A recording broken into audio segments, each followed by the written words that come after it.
Blessings. Blessings, blessings. Blessings, beautiful people.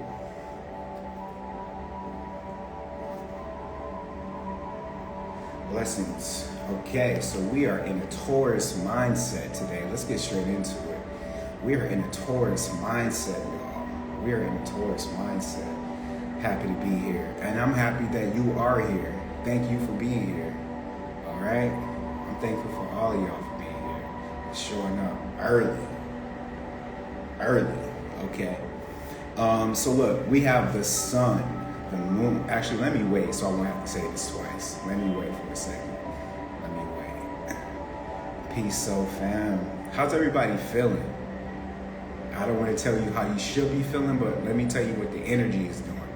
Right now, the energy is saying, get acquainted with yourself. Right now, the energy is saying, treat yourself. Right now, the energy is saying, you know what?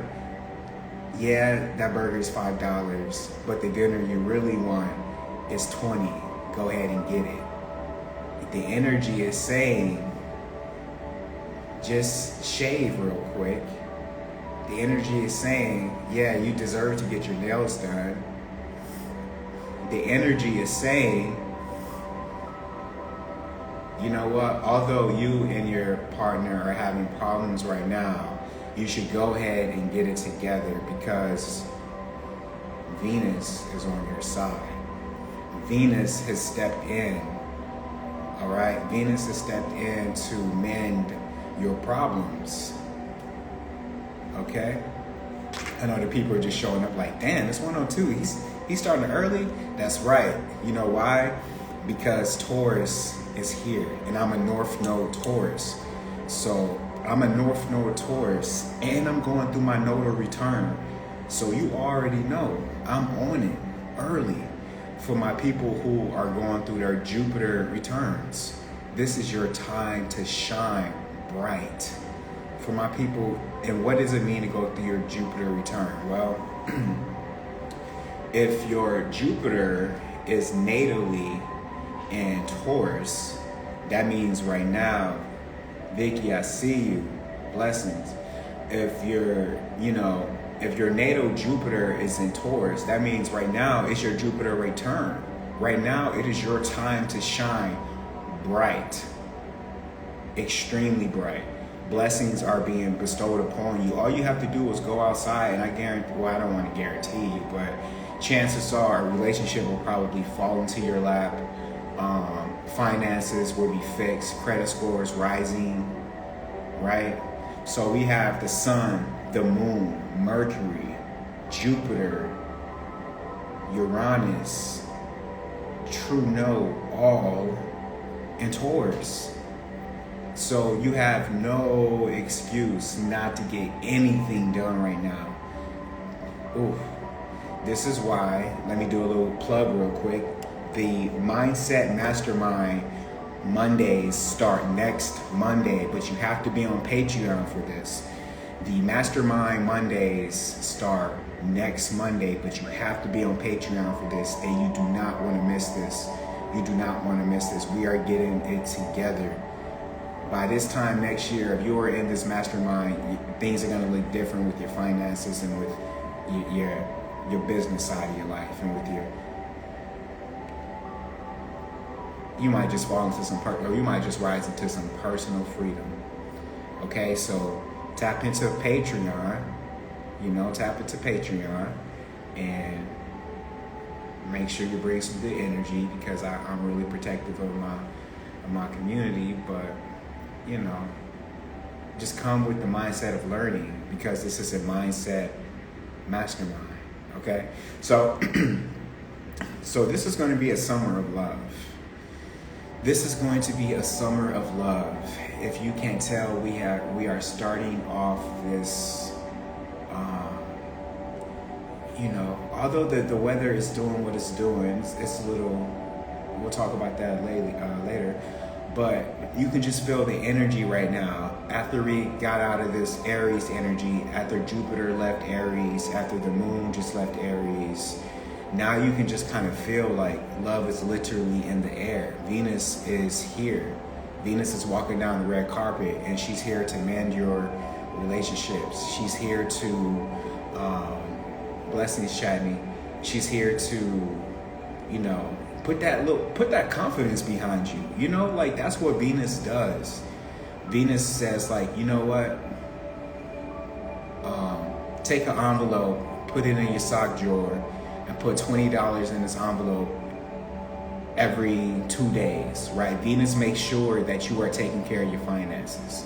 So it's going to be a summer of love. This means that if you are somebody that likes to write love letters, listen, don't clown me, but it's coming back. If you're somebody that likes to have, you know, take a blanket, you know, go on the beach with your lady or your man, or whoever, and enjoy the waves, this is a time for that. The astrological alignments are allowing for this smooth transition into the middle to end of spring and intro to summer, allowing for this breath, you know, nice, deep breath of fresh air, just to kind of like get that tension off your shoulders, you know, get the barbecue grill, you know, like, you know, date, if you're married, date your significant other. It's that type of energy that's in the air right now. So I don't know if you can feel it. If you're sensitive to energies, I already know you can feel it. I'm just preaching to the choir. But if you didn't know, now you know. We're getting back to the real. I'm reading from a script. I'm like, this Venus energy is making sure that I get back into writing my things down for my lives. So yes, getting back to the real, y'all. Getting back to the real. LP in the building, I see you.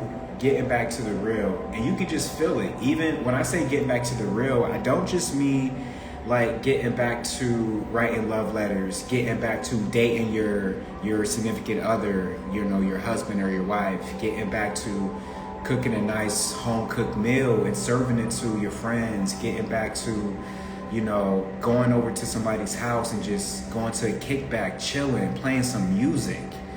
You know, like nobody's really gonna be into the club scene like they were in the past. Like it's gonna be back to you might have full-blown adults spending the night at each other's house, like having sleepovers. It's that type of energy that we're going into the summer with.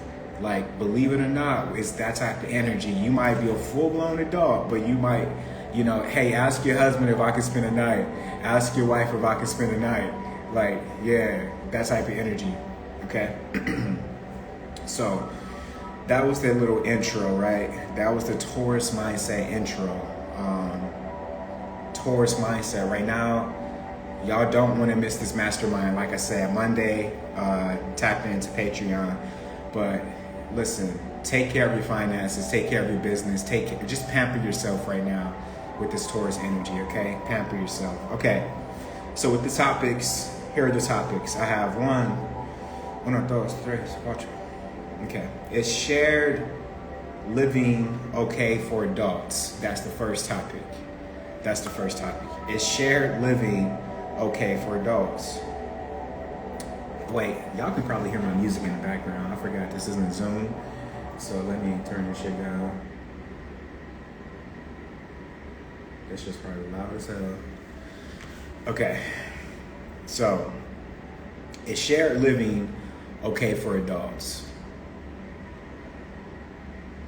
That's the first topic. Second topic. In 2023, should more women be comfortable with shooting their shot at men? Oh, you like the music, Vicky? Okay, let me bring it back. She said DJ Astro was on doing it. Damn thing. I hear you, Vicky. Okay, so in 2023, should more women shoot their shot at men?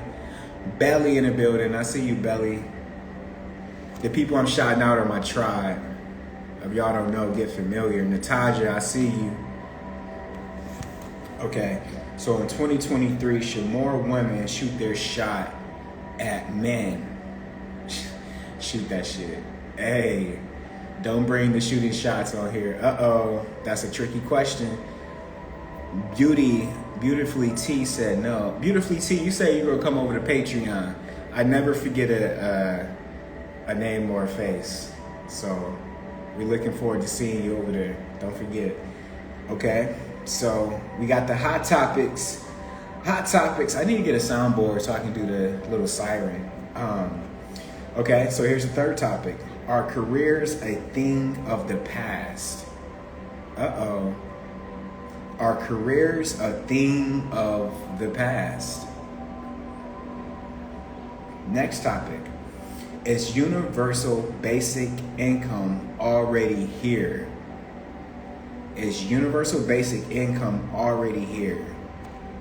And what I mean by that is, like I said before, y'all, it takes years to condition a... Oh, that was you that joined. Oh, okay, Beautifully T. Okay, thank you for joining. Okay, make sure you check the message I sent you so you can come over to Discord. We be clowning on Discord, so make sure you come over on Discord. Okay, so... yeah, here are the topics. What should we tap into? Okay, but let me just say, with universal basic income, it takes years to condition. So universal basic income, no, like starter pack is food stamps.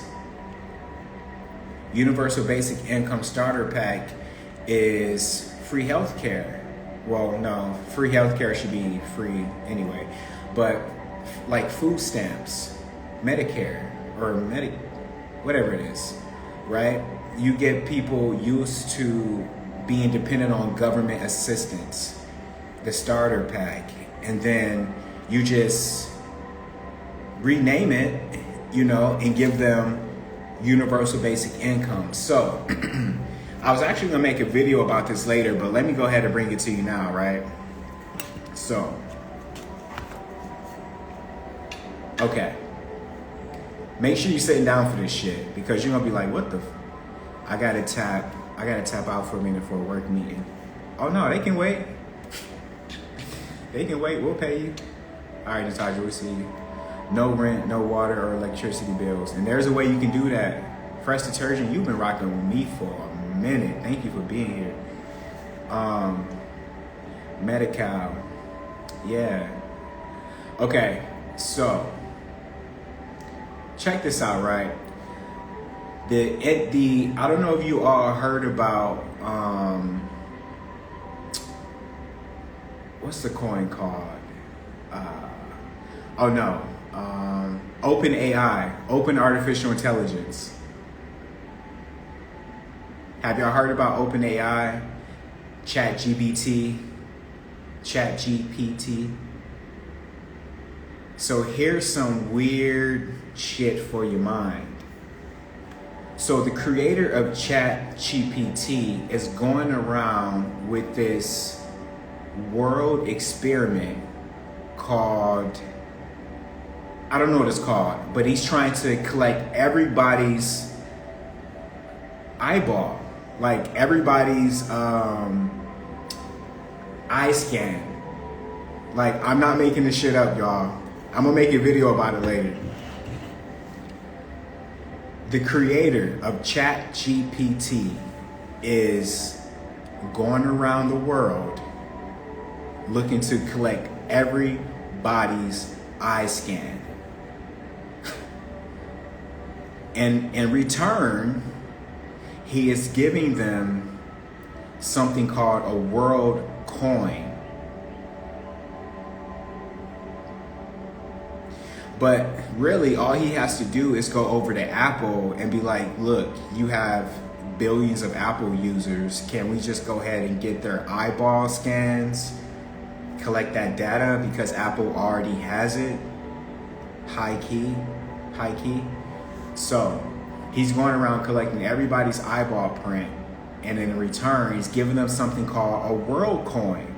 Now, this world coin is his initiative. He's trying to get the world coin, shout out Jolette, he's trying to get the world coin turned into universal basic income. Hello? Yeah, exactly, Vicky.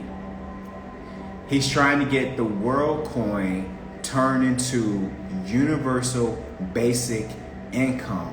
And this is the creator of open artificial intelligence. No, I don't know if he's the creator or if he has a prominent position if he's not the creator, all right? So don't quote me on that, but I believe he's the creator. But I thought Elon Musk was the creator. Anyway, yeah. So, why is he going around the world collecting glorious Gloria in the building? Why is he going around the world collecting everybody's eyeball scan? Ask yourself that. Ask yourself that. This is the matrix materialized, right? So, what does this mean? This means that if you have a Elon funded it. Okay, thank you for clarifying that. If you have an iPhone, right, you can do the face scan, right? Turn off Face ID, right? Listen, even if you turn off Face ID, the Face ID is just them saying like, hey, we have this technology. Even if you turn off Face ID, they're still watching you. So the Face ID is just them being nice. Just them telling you what they've been doing for years. But even if you turn off the Face ID, gotcha, you know. So what does this mean?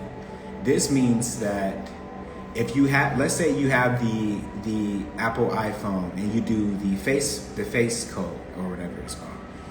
They now have the option to where you can wear a mask and they can only scan your eyes. And I was like, oh, they are tricky because they want to just scan your eyes only because they can have your like just clear, like double verified of what your eyeballs look like, right? Exactly. So now with this, you can go, they said that they're trying to make sure that they have a database of everybody's eyeballs so that when artificial intelligence continues to upgrade, so that you'll be able to distinguish the difference between real humans and artificial intelligence sentient like beings with like silicone skin, right? So we're getting to that point. I think I tweeted that like 3 years ago, like you're gonna have to have like software or IDs, or no, I think artificial intelligence is gonna have to have some way to like ID themselves, because it's gonna be a lot of foolery going around. It's gonna be a lot of people being fooled, like marrying, you know how like now you can be fooled by like a man that has transformed into a woman, and you go down to Miami and you're like, you have a fun night and you're like, oh shit, that was really a man. It's gonna be the same thing now, but it's gonna be like, oh shit, that was really AI. But you're not really gonna be able to tell because the skin is gonna feel real. Everything's gonna feel real.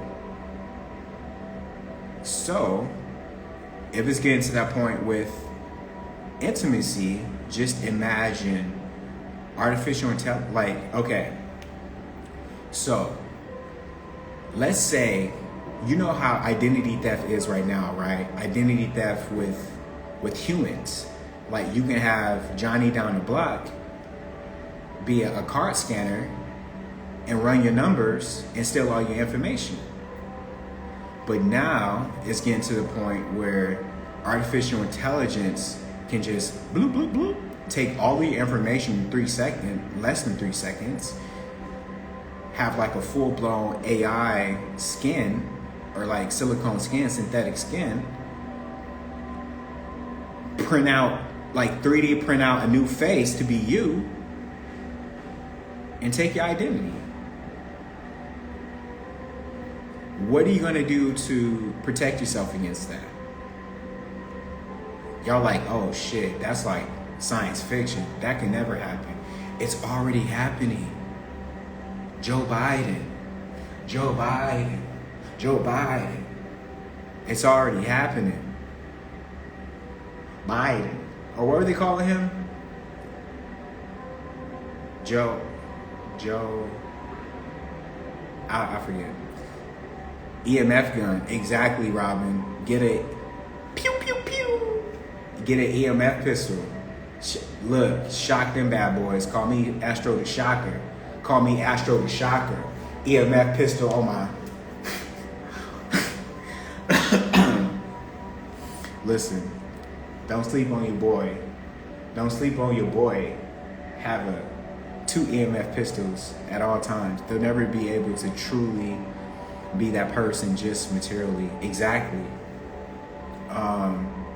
Because you see this thing right here, right? Your fingerprint is unique to you. Your fingerprint is one of a kind. Nobody can take your fingerprint, right? But I truly okay, so artificial intelligence is like the internet, right? Artificial intelligence is like, it might even be bigger than the internet, because in a way, side note, the internet is artificial intelligence. But anyway, because when the internet came out, it was like, oh shit, it's like a type 2 communication system for humans. You know, you can be in America and get in contact with somebody over in China in 2 seconds. Prior to that, it wasn't possible that the public knew about, right? But now, artificial intelligence is, look at people cracking out on ChatGPT. People are like, where's version 5? Where's version 6? So now, it's this codependency that's happening. It's like, it's a codependency that's happening. People are having this mentality of, since artificial intelligence said it's true, it has to be true. Oh, since AI said this, oh my God, answers. Well, you have to take into consideration that AI is nothing more than the accumulation of all the information that has ever been put on the internet, ever. So the only thing AI is telling you is what we have told it. Hello? So it doesn't have any information outside of that. Well, let me digress, because that's wrong. It does have information outside of that. It has top secrets. It has FBI, CIA, MI6. You name it. It has world secrets. Okay, so it does have more secrets than the internet. It has the dark web. Anything that you can put on a computer, artificial intelligence can access. Okay, I'm pretty sure y'all know that, right? So there are things that you can ask artificial intelligence that are confidential, and I don't think that they have put a limiter on those things yet, because we are in the beginning phases. Ebony, I see you, because we are in the beginning phases, right? Well, to the public, we are in the beginning phases. So since there are so many different startups of artificial intelligence, people are just putting out new versions, right? So it's like, let's say, it's like taking the Incredible Hulk into a smash room with fine china, with like $1 million worth of fine china, and saying Hulk smash, right? So it's the same. That's like giving artificial intelligence what we perceive to be free will to do anything that it wants to do on the internet. And that's what we have done. And that's, I mean, anyway, that's just a little opening. Let me know. So, last week, y'all made me talk about myself. Okay? And I think the week before that, y'all made me talk about myself as well. Anywho, so the topics for today, y'all got them, right? Is shared living okay for adults? In 2023, should more women shoot their shot? Are careers a thing of the past? Meaning, is AI about to like just have everybody at home chilling, and this universal basic income already here? These two topics kind of go hand in hand as far as the careers being a thing in the past and is universal basic income already here. So if nobody wants to come up today, I'm gonna cut this short today. But I'm hoping somebody wants to come up and have a discussion. If not, then I'm probably just gonna talk for a little bit, for like an hour, or until like 2 o'clock, and then I'm gonna head out because y'all not gonna make me talk about myself today. Shit. Okay. Yeah. So I'll give you like 15 seconds of awkward silence. See who's gonna come up. See who's gonna come up.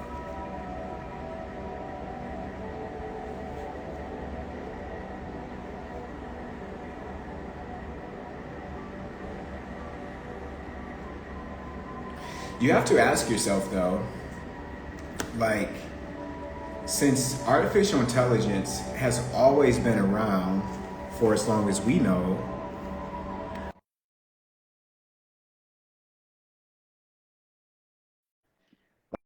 like, you ever see that photo with Martin Luther King and what's his name? The dude that was running for president at the MLK march? Bernie Sanders. I guess he was marching with MLK. When I first saw that, I was like, is this AI generated? Like photos like that, you have to ask yourself, like, is it Oh, is my Wi-Fi is cracking it right? fact or fiction? You know what I mean? Is it fact? Ebony, Oh you're in the no. Matrix. Hello? Blessings. Yeah, right, right. There we go. Now, I don't know what it is. Whenever I come to my parents' house, it's like a black hole unless I go out in the backyard or something. I don't know. Peace, peace. How But you hey, doing? I'm doing pretty good. I'm outside getting some sun. The girls are playing. Um, yeah, pretty much going pretty well. Yeah, a lot of transformations, transitions, and all that. Um, but one of the things that I definitely, you said a couple other topics, but the first thing was, is it okay for adults to have Yeah, co-living? Is that what you said? That right. was the Yeah. first Is it topic. okay? Like communes, like that type of And you also said, is AI going to have us like at home, basically player one type of thing. vibe? Um, and what was that other? There was an animated series or animated movie kind of, or was it an anthology of like before Matrix, like before the Matrix happened, it was like a prologue. No, prologue is after, so epilogue was before. Do you know what I'm talking about? When they were talking about how the setting in the Matrix happened, but it was an The animated. Animatrix? Yes, animatrix. Animated Matrix, yes. Okay, so the first thing is, I think 100% adults living in a commune setting is very viable. We are people that thrive in communities, whether you're from Europe, whether you're from the continent of Africa, the Caribbean, like we do well in a community setting. And the reason why we have so many communities is because not everybody thinks the same. So we're not trying to all be in one, like, let's take, which I've been watching a lot of documentaries and videos about North Korea, but man, they're a monolithic people. And I just think about how it's like, when we go in that direction, we put ourselves in a lot of we put ourselves susceptible to being controlled, as if we're not being controlled to some capacity right now, but it's like on a different level, different scale. Um, yeah, I think definitely we should go in the direction of living in communities and in commune setting, whether it's in one apartment building or one house, one big house, or in a on the land. Um, and part of me does, not part of me, I think it goes half and half. I think for sure, because what I've been seeing, when you think about Bard, you think about Chat GPT, you think about I forget the other one, but there's at least two well-known AI technology, um, aside from Sophia, of people like 100% being down to utilize AI in music, for blogs, for like so many different types of stuff, for business plans, you know. And I'm not gonna lie, I haven't, like, I've definitely looked at Chat GPT. I didn't really go too deep into it, and I've talked to Bard before. But you know, like, we're not me entirely, but we're definitely embracing AI. And I just know that, you know, I was watching a video today, about this ex-CIA operative, and I didn't finish the video yet, but one of the things that he was talking about is that it's like 2% of people live in reality, and like the other 98%, at least it's what it's taught in the CIA, lives in a perceived reality, like their perception. And he said a very, I would say maybe a chilling statement, but his statement was that some people don't even have a perception. They just go off of what they're told, what their perceived reality is. So you couple that with AI technology, you know, a lot of people are okay with the okadoke.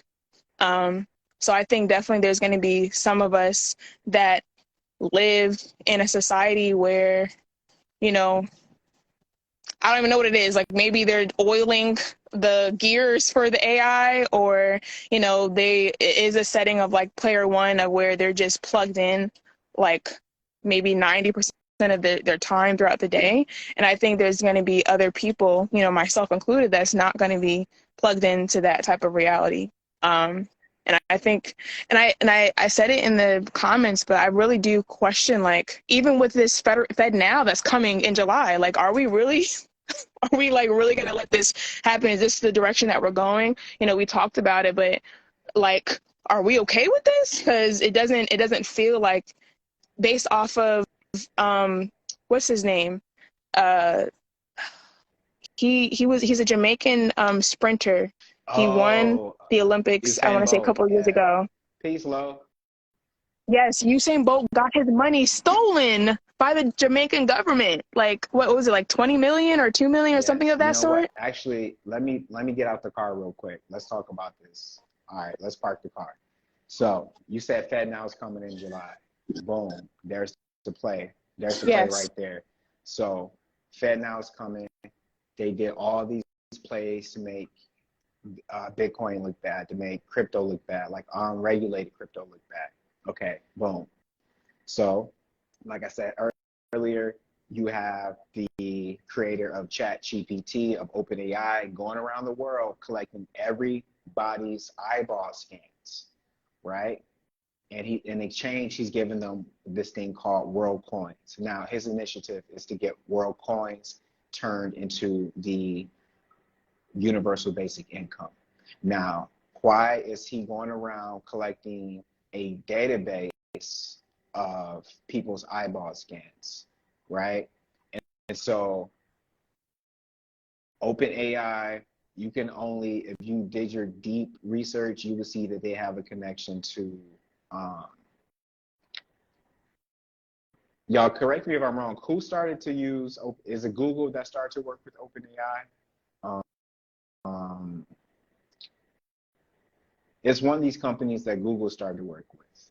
I'm not sure which one, but Google started to work with one of these companies. I want to say it's OpenAI, but OpenAI is working with one of these databases, right?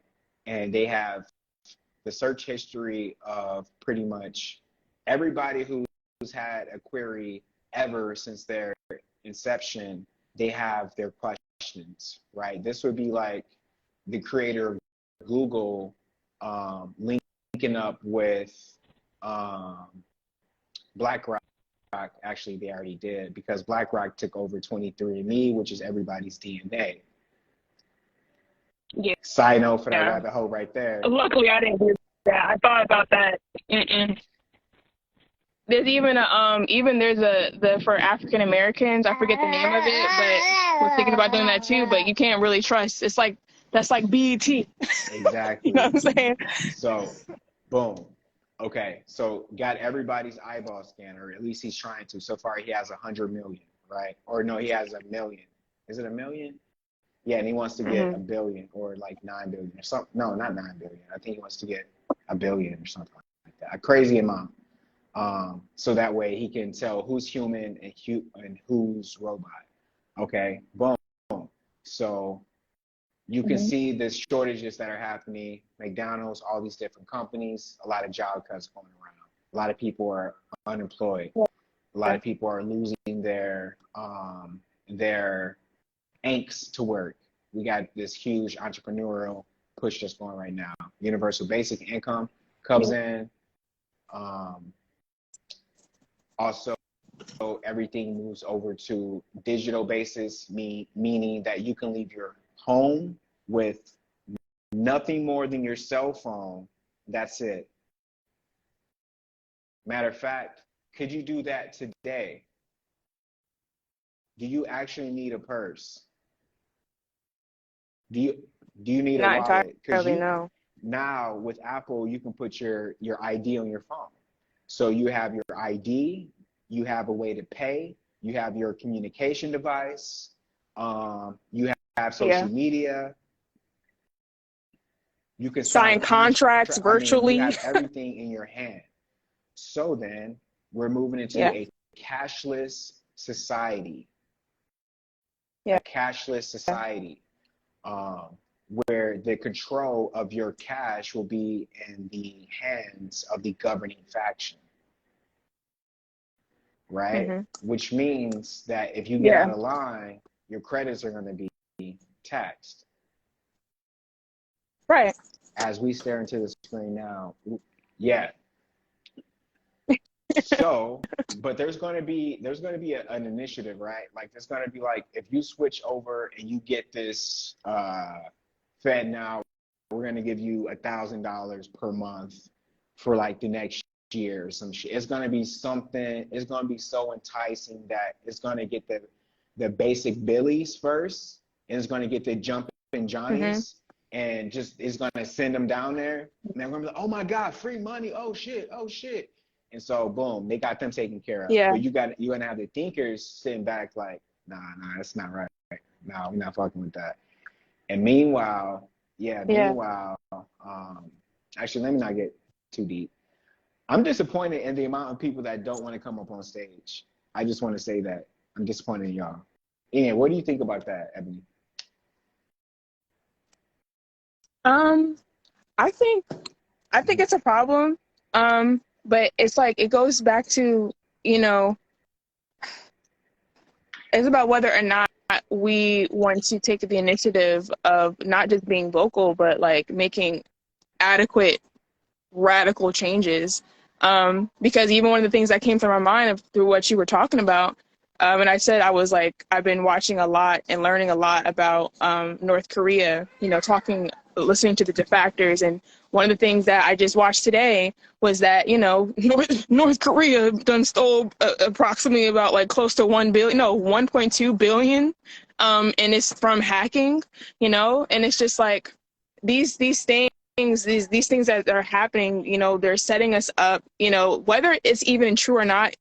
We talked about the shortages of like chicken, eggs, the milk, and all these different types of things. But, in my reality, that didn't necessarily happen. I never saw a shortage at all. I'm in New Jersey, so, I know there's ports in different parts of, the United States, but it goes back to the perceived reality. They're setting us up, and if we're if we're going to be complacent and rather to go into this down this path, then it's something that's going to be a reality, because they're already pushing it. And what you already said before, as far as AI, is that to us it seems like it's like the number one stage, but I'm quite sure, especially if they've been making movies about these for years and years, this is probably like we're in the 8th stage, really, when it comes to AI, when it comes to cloning, when it comes to STEM, when it comes to so many different types of things. It's like we ask ourselves, is it too late, or is there any time to change? But it's like it kind of goes hand in hand. It can go 50-50. And the really, I don't want to say scary thing, because I feel like, you know, when you start tapping into the spiritual side, not just staying in the physical, when you say prayed up, when you actually also make sound moves when it comes to your finances and things of that sort, then you'll be able to, you know, protect yourself so that you don't, you know, find yourself in a FedNow account and your money is seized or paused. Yes. I heard her. I'm gonna talk to her in a second. She just wanted to give me some chicken. Um, you know, when we stay prayed up and we stay vigilant when it comes to our finances, and also spreading that information to our other adults so that we protect our families, we won't get caught up. But the sad reality is, yeah, we're going in that direction. Wait, I can't hear you. And I was saying, y'all gonna hear me today. You hear me? Yeah. Yeah, I think we're moving away from banks too. You can see the beginning, right, with all the banks closing. Oh yeah, you're right. That's another thing. They're like you said, aside from the crypto, which how many crypto giants or leaders have passed away thus far? But they're making that look like it's unreliable. What's the word I'm looking for? It's unregulated.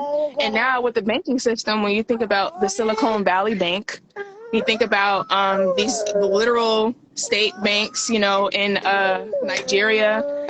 I don't know. Did you hear about this recently? Within this year, I want to say maybe within the past couple of months, they told the public to bring their money, their cash money, to the banks. They told them to bring it to the banks, and it was like, okay, we're gonna bring our money to the banks, and then they're like, okay, well, where's my money? It's like, don't got it right now. You're gonna have to wait. You know, so it's like we have all these different types of examples of, number one, they're sabotaging on purpose. You know, you have controlled opposition to make it seem like, you know, there's another viable solution. Even when you think about the food industry, when it comes to vegan food, the process of that, and just all the misinformation. Like there's pros and cons on both sides, but to keep it on topic, finance. You have controlled opposition where, okay, it's going to take too long for me to get to a certain point in my finances if I do things the hard way, the longer way. All right. So I'm going to go remote. I'm going to work from home, and I'm also going to invest in cryptocurrency. Now, cryptocurrency is unregulated.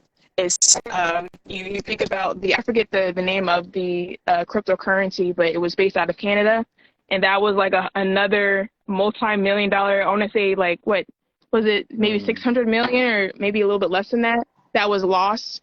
The CEO had the passcodes to it, and he just like disappeared.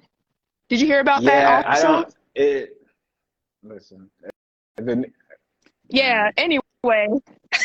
Anyway, we have all these different types of it's like, no, this is better. No, this is better.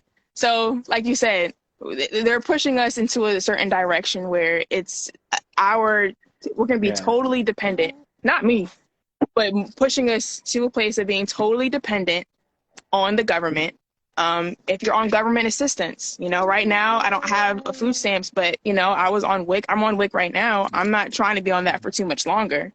So, but I just use that as an example of we show already of how dependent we are on the government, on the government system, And it takes right now so that we don't get caught up in the future. It takes right now to be accountable of, I need to get off of this. I need to stop this, because when the crap starts hitting the fan, I don't want to be eating it, you know?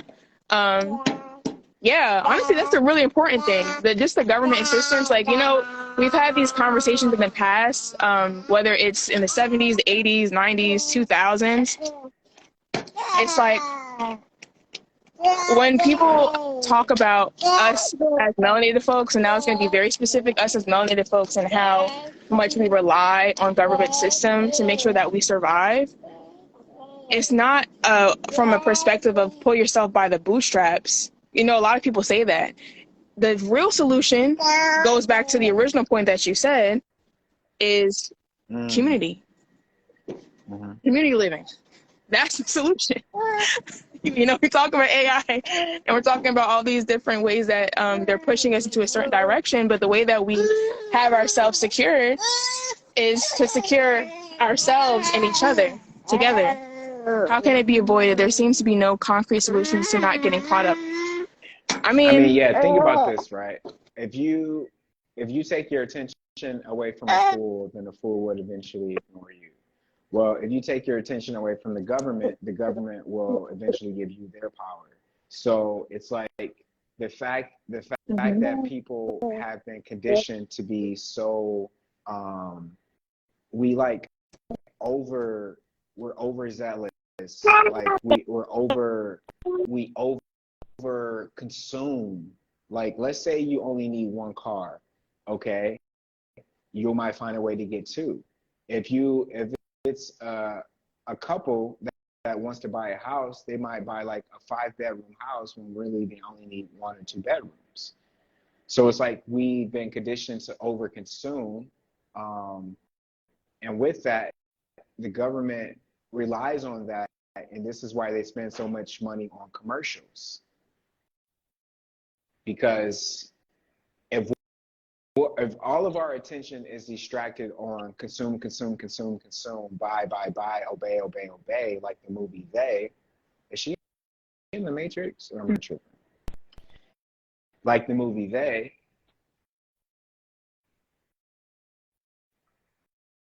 then the system will be working by itself. You would need no manager to govern the system. It's a well-oiled machine. So with us, we have to take away our consumptions. What does this look like? Grow a garden. Maybe, let's say you're somebody who doesn't want to have children. Maybe you're somebody who doesn't want to get married. Link up with some of your friends who have this same type of lifestyle. Start a little commune of like-minded individuals. Grow a garden. Take away some of your dependency. Maybe y'all don't really use the car that much. Maybe all of y'all go in on a car. Like pull your money. Like find ways to have your dollar stretch for you so that you don't have to work. The only reason that people work as much as they work, I'm gonna have to send you back down. Just the noise is kind of distracting me. I'm sorry. I love Anala, but yeah. So sorry. Yeah, my bad. Can I just say this before you take me off? The one thing that I'll say, the true first step is, or one of the true, you can say 1.5, is if we're gonna be moving as a community, you have to have trustworthy people around you. You can't say, you want to have a community or, wanting a solution and you don't feel comfortable asking anybody for help, or you don't feel comfortable having certain types of conversations, or feel like they're going to, you can talk about it, but are they going to respect what you have to say? Are they actually going to make moves with you? The number one step is, be accountable for yourself of small actions, like you said, the gardening, or how much you consume. What are the things that you don't need?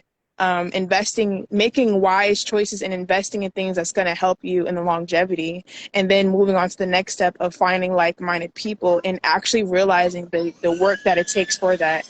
Now I'm gonna get off because you just heard that. That was confirmation. She was like, I agree. I appreciate you, Ab, as always.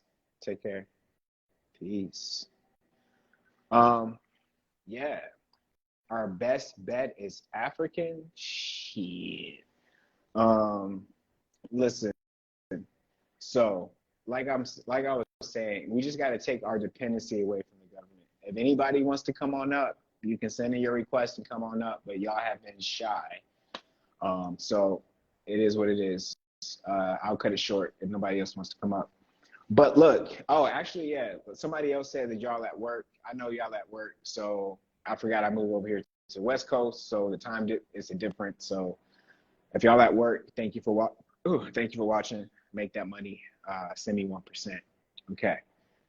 So, like I was saying, we just got to take away our dependency. I'm here to learn. Oh, thank you, Lo. Thank you for being here. And Lo, you're actually here in LA, so you're gonna pull up for tea soon, so you can learn in person, right? And that goes for all my other people. If you're cool and you're in LA, I gotta bet you first. Peace, sis. Peace, brother. How we doing? Peace. Yes, yes. How we feeling? How are you? I'm wonderful. Yes, yes. How are you? I'm doing well. It's a beautiful day in LA. Beautiful. I am from Barbados. Oh, okay. Barbados. Nice. Where In are the you there now? Caribbean. Yeah, I born and raised here. I live here. Oh, got a little bit of that Riri in that voice. Okay, I hear you. Yeah. What's on your mind today? What's on your mind? So what's on my mind? I have so much on my mind, right? But I've been listening to the sister talking and stuff just now. And you can understand my accent, right? Or you need me to go slower or anything? You can understand me clearly? Yeah, I can understand, yeah. Okay, then. Right, so I was listening to the sister just now. And wait, I trying to plug in my charger because I now realize that my phone is saying I got 6%. Okay.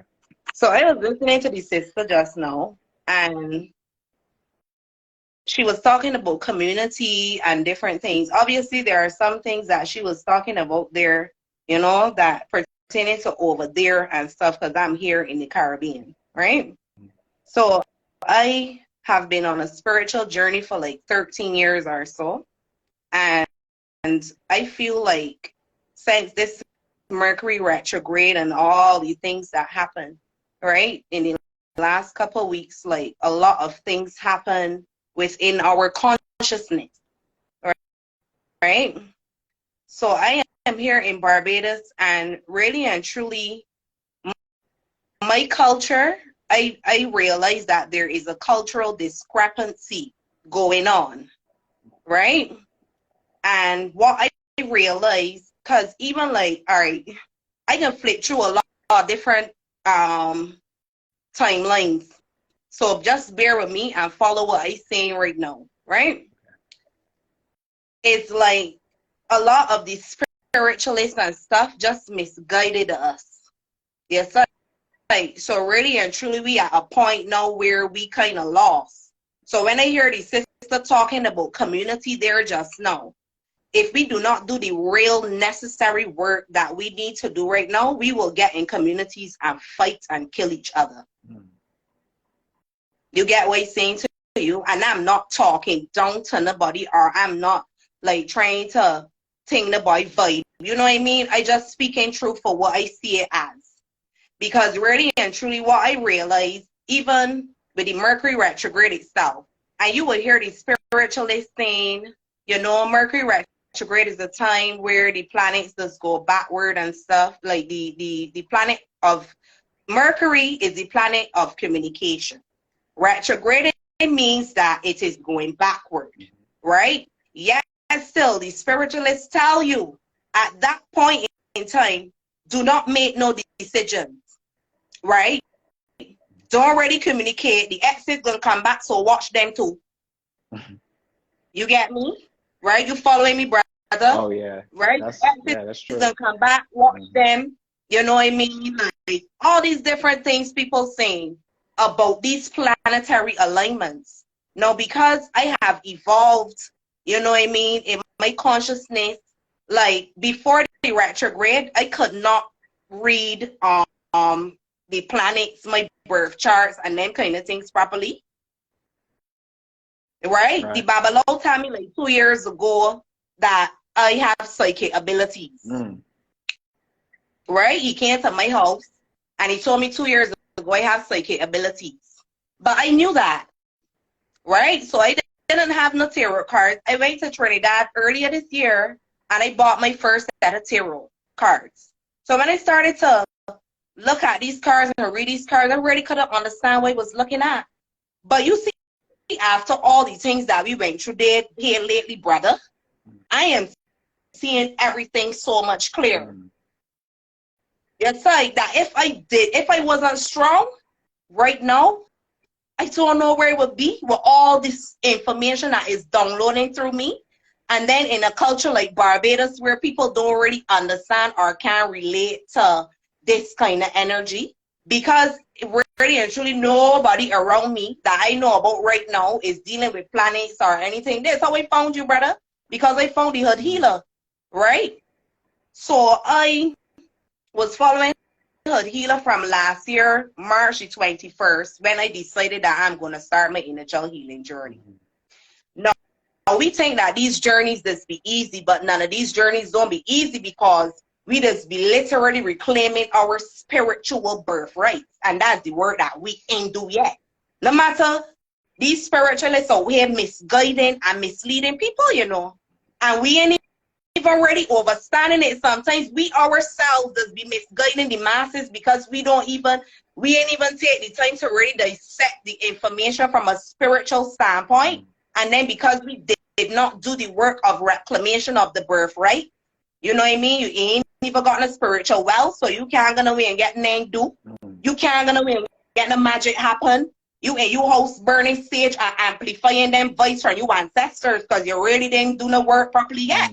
Is it making sense to you what I'm saying? It's making sense, and I just want to remind everybody here that your spiritual power comes when you come out the womb.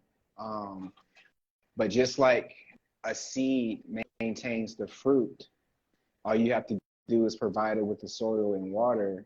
Your soul comes with the magic already, right? Your soul comes with everything that you need to be guided in the simulation. However, you just need to make sure that you continue to water your spiritual garden so that you can hold on to your unique spiritual gifts, because not everybody is right.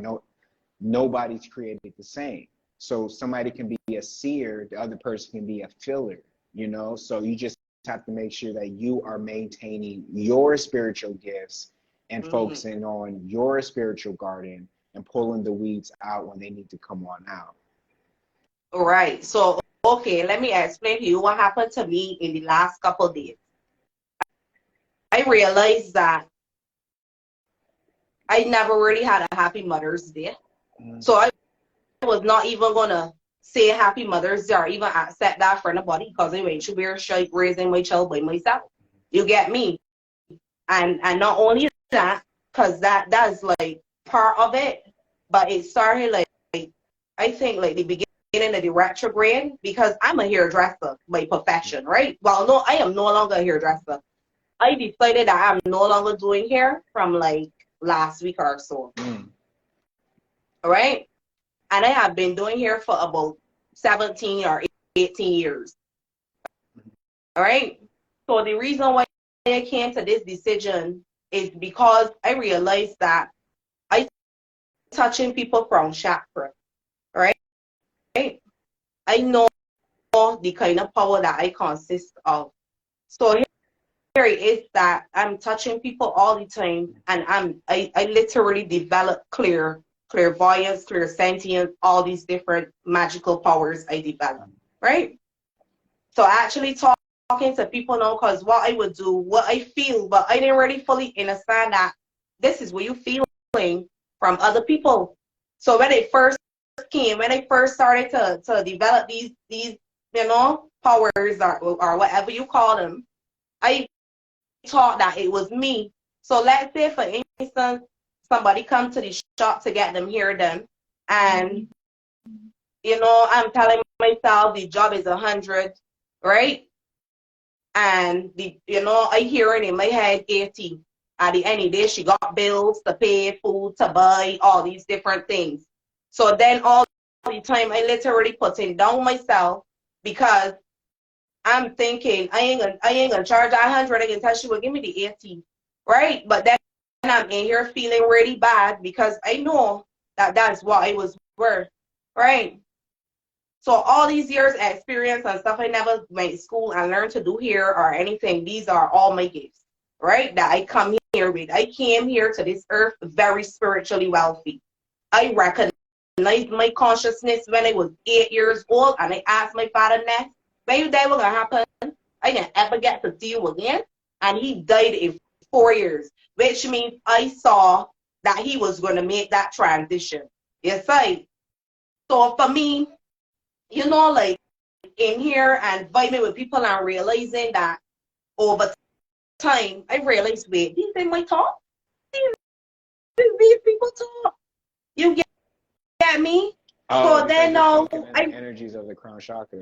Yeah. yes. Mhm. So then now, you know, time passing, because I be doing my spiritual work. I can stage, you know what I mean? I can go to nature, go to the spring, go and lay down on the grass, you know what I mean? Kiss the ground, love mother, because she's mother, you know what I mean? And we got a lot of sunshine and everything over here. You get me? Trees, everything. So you could go and hug a tree, love a tree, get that energy. You know what I mean? So I do my work, right? For libations to my ancestors, going places, pull out things, do things, help people with my powers, you know what I mean? I tell people out the hospital, out the mental, you get what I'm saying to you, I went and fight battles for people and get it happen no matter what, right? All right now. So I had to separate myself now from what I was hearing from people, right? Mm-hmm. So then, you know, like lean onto my own understanding of what's this thing I'm feeling so that I could tap into that. So then now going through the retrograde and stuff because the energy was getting heavier. Like I the last week before I saw, I ain't even put no towel on top of my station. I couldn't even get the towels washing here no more. This energy was so heavy. You get what I'm saying? Plus two, our prime minister went to Africa, right? She took up bones from here, went to Africa and buried them. When she became the prime minister and Barbados, she turned it into a republic, right?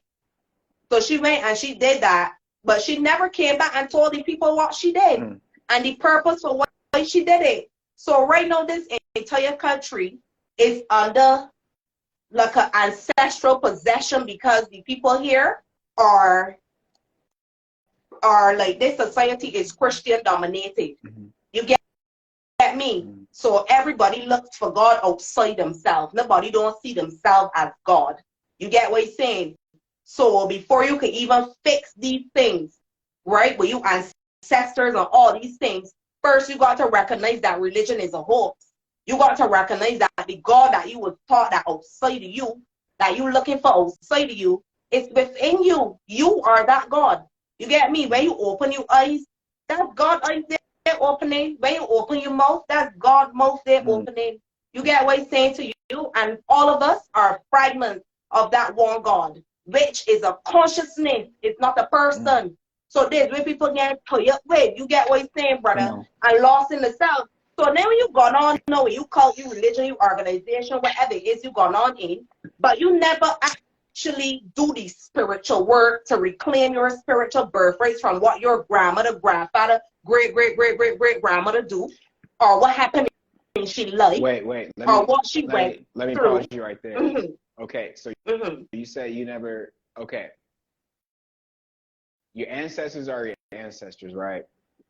Like your ancestors will. This is my perspective. Your ancestors will assist you, but the work that your ancestors did doesn't have shit to do with you. I mean, like that's their mark, but you can. That's not the truth. You have their name, but that's not my truth. Wait, right? Let me tell you. Right. Let me tell you my truth. Let me tell you my truth. This is my perspective. So, on on a soul level, you came into this simulation, into this avatar, into your last name, into your story. So in this story, you chose your parents in this last name with their avatars back story. This is a game. From my perspective, this is a game with different characters. So you have like I'm just trying to catch up with like everything you were saying, because I mean we're covering a lot of topics there, but talking about just talking about this part with going off the work with your ancestors back, like, or the work that your ancestors did, taking credit for that, right? Okay, so when your ancestors incarnated into their avatars, that's the work that they did, right? They left their avatar and they left their body. The work that they did doesn't have anything to do with where you're picking up in the game. So you can't take credit for what they did. That's not what I think. Right? That's not what I think. And that's not what I came out to the Mercury retrograde with. Because all this information I'm telling you right now is what I came out to the retrograde with, where all the spiritualists tell you, do not do too much communicating and stuff. Don't do this, don't do that. They say all the things to don't do around retrograde, but they don't tell you what you should do. You get me? To really help you to ascend. So really and truly, right? So wait, Lord said I don't believe in generational curses. Okay, let's say you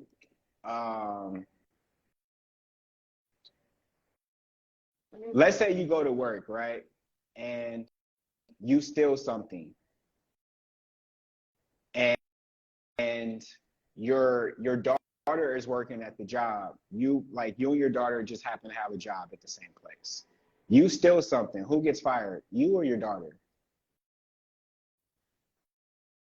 You. So it has nothing to do with your daughter then? Your daughter doesn't get punished? No, repeat yourself. Repeat yourself again. You and your daughter are working at the same place. You steal something because it's your thoughts, your decisions, your consequences, your avatar. Okay. So if you steal something and you get caught and you get fired, is your daughter punished at all? Or is because she's related to you? Not punished. Not punished. Right. Not punished. So let's say in the same job, let's say that you did a good job. Let's say that you clean up the entire store. You were on one day and you clean up the entire store.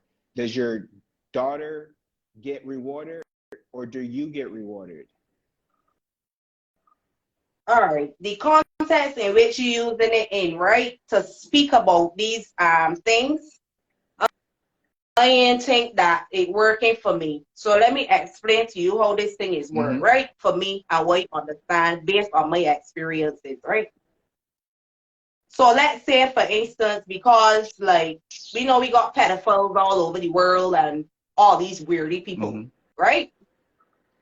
So let's say, for instance, your great-grandfather was a rapist, right? Epigenetically, you will be carrying the energy of the rapist. Wait, you didn't answer the question. What? Yeah, leave it. Question. Who gets punished? Does the daughter get affected? So I said to you, right? I wasn't going to answer the question. I said to you, in the context in which you are using that, I will bring my own example. That's what I said, right? I cannot relate to it in your context. You get what I'm saying? Okay.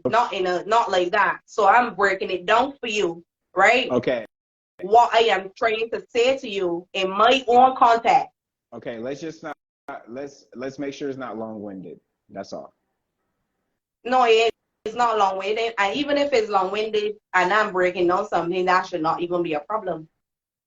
Well, especially if you could, you know what I mean? But I understand more people gotta come on. But all I'm saying is that if you, right, if your grandfather was a rapist, it's like you will definitely be carrying the energetic signature of that because of epigenetics. You cannot get away from that. You might not ever rape nobody, not you per se. Generally speaking, you might not be a rapist. You might not never rape, but you might get son that do it. Yes, I and doing it underneath the you know what I mean, the radar and not even saying anything, right?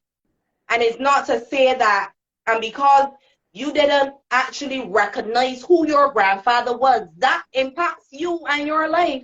We don't want to take accountability and responsibility, so we acting like if these things are not real. But what can happen is, right, we buy crystals, sage, all these different things, and still end up, you get what I'm saying, with the energies of these No, people, whether we want to accept it or I not, don't get what you're saying. right? No, You don't get what I'm saying? no, because if my grandfather's a rapist, that doesn't have shit to do with me. I'm not taking accountability for my grandfather. I never said it has anything to do with you. So what are you I saying? said, what I'm saying to you is that if you go and check out epigenetic, you would understand when you understand the meaning of epigenetic, you will understand what it is I'm saying.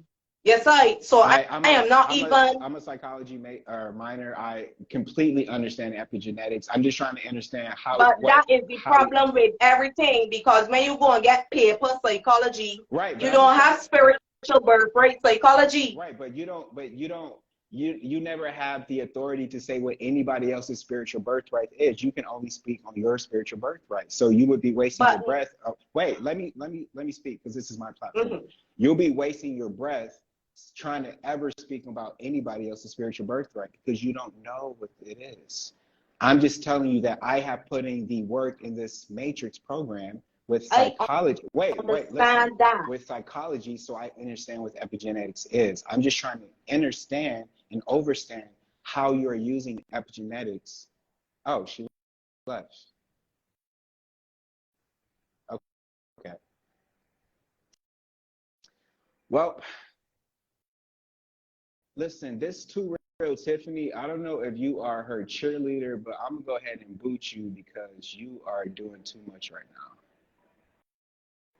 Okay, so yeah, you are responsible for yourself. I know that when you go to school, they'll try to push something on you that you're responsible for other people, but it's not my understanding that you are responsible for other people. The hell? You're responsible for yourself always.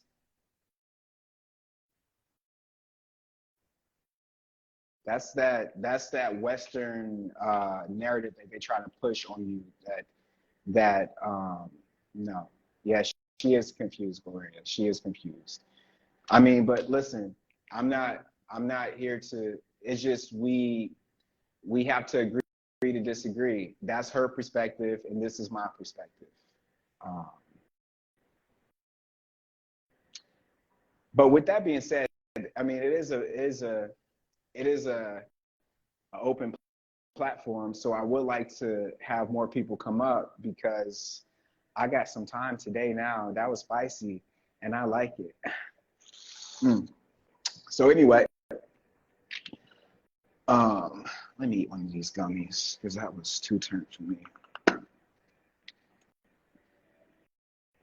Mm. Mm. So anyway, like I was saying before, with all this Taurus energy, you gotta make sure you're taking care of your business. We lit. You gotta make sure you're taking care of your business, right? You gotta make sure that it's time to get back to the real. It's time to get back to honoring your truth. Because honestly, sometimes people pleasing, we get like, I would have cut out that conversation a long time ago, but there's still this people pleasing part of me that, that I don't know, comes with this. You give people patience that they don't earn, if that makes sense. Right? Again, perspective is key. That's literally her perspective. Even if it's not what we might understand. Lord, I need a gummy too. Exactly. That's her perspective. So, like I always tell y'all, my truth doesn't have to be your truth. But don't bring no smoke because I'm a whole nicotine factory. But yeah, so like I was saying before, is shared living okay for adults?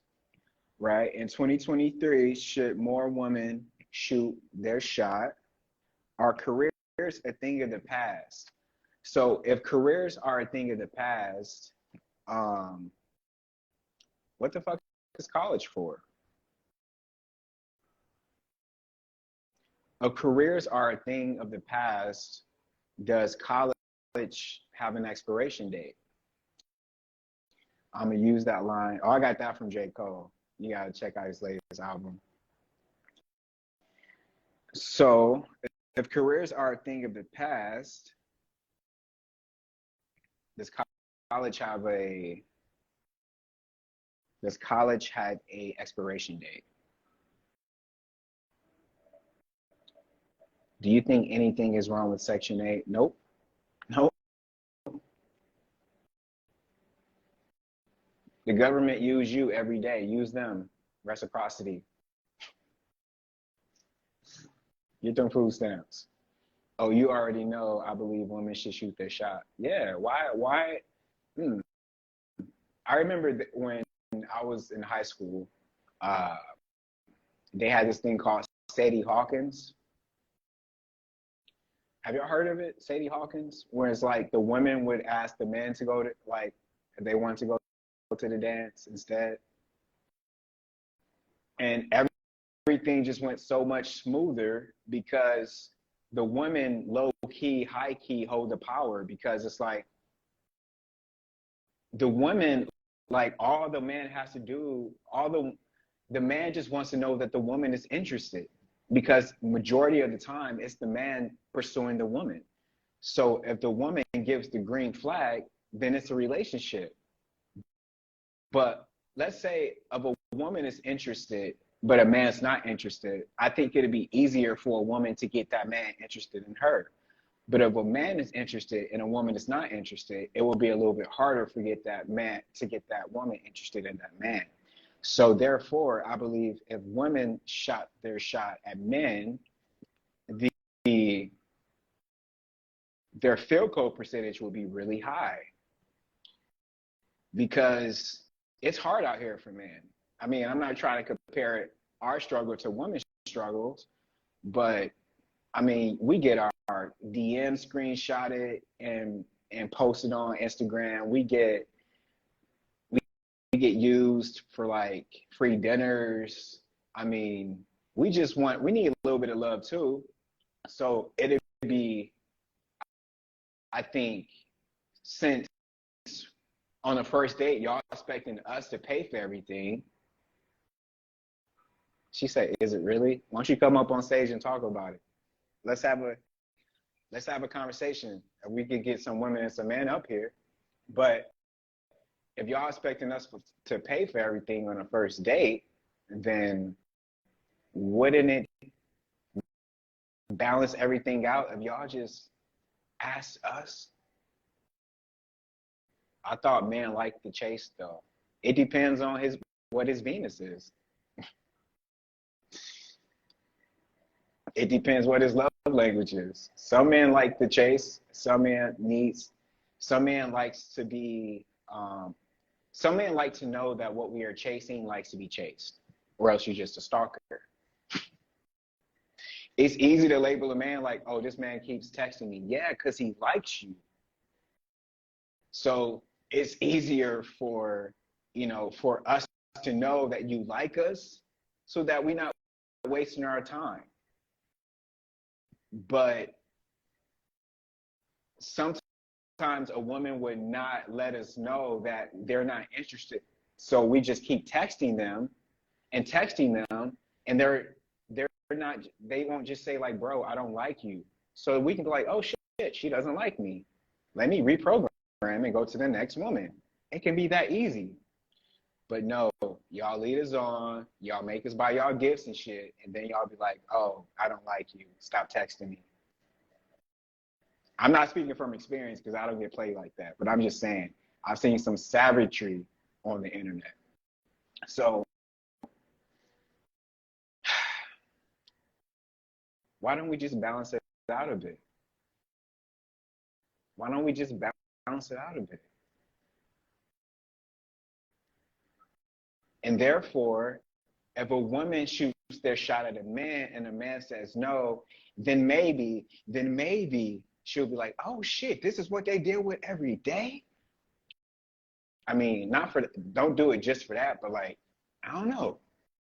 It's, I know TV makes it seem like, oh yeah, it's a thrill of the hunt. Like, you know, let's put on our cologne and go out here to the bar and roll up and see if we can get their number. But like, that shit comes with trauma that's not talked about ever. Like, let's say you are a man and you get turned down by like 20 women back to back to back. There's trauma that comes with that. Yes, little he in the moment, but like that man turns around and his self-confidence is shot. You know what I'm saying? Like, it can be a good brother that has the world to offer, but then he thinks there's something wrong with him because he's getting rejected. But the way he's getting rejected, the way the women are rejected now, they like take out their phone. Look at this busted motherfucker try to holler at me. You know what I'm saying? They don't just say like, no, I'm sorry, I have a boyfriend, I don't like you. They be like, boy, if you don't get your ugly ass, like, they be like, so y'all just, I think that the women just gotta be a little bit more cognizant that like that man has a whole heart in a you know, like thoughts and a brain and a feeling, like feelings. We aren't just like these objects that like to fuck and buy gifts for women and eat food and go to the gym. We have whole hearts and feelings. You know what I'm saying? So like, I think that should be taken into consideration. You know, and I'm not just saying that men are out here angels. Like, there's a lot of fucked up men too out here, you know, that needs to get it together. But I'm just speaking from a man perspective, things that aren't really spoke upon because men are out here too macho and they don't want to speak about it. But I'm a balanced male with my masculine and my divine feminine. So like, I can speak about these things and still feel comfortable with myself. So I feel like there needs to be a conversation had between men and women about the way that we approach each other in a loving manner, so that we're not out here trying to hunt each other like some fucking game. Like we're not out here trying to hunt each other like animals. Like, we're not at the club like preying on each other like animals. It's more of a respectable approach, because I think 95% of the reason people even go to the club, 95% of the reason people even go to the club is to like bring somebody home that night or to get a number or whatever. But a lot of people won't even admit that they're in the club actually looking for love, but they're looking for love in all the wrong places.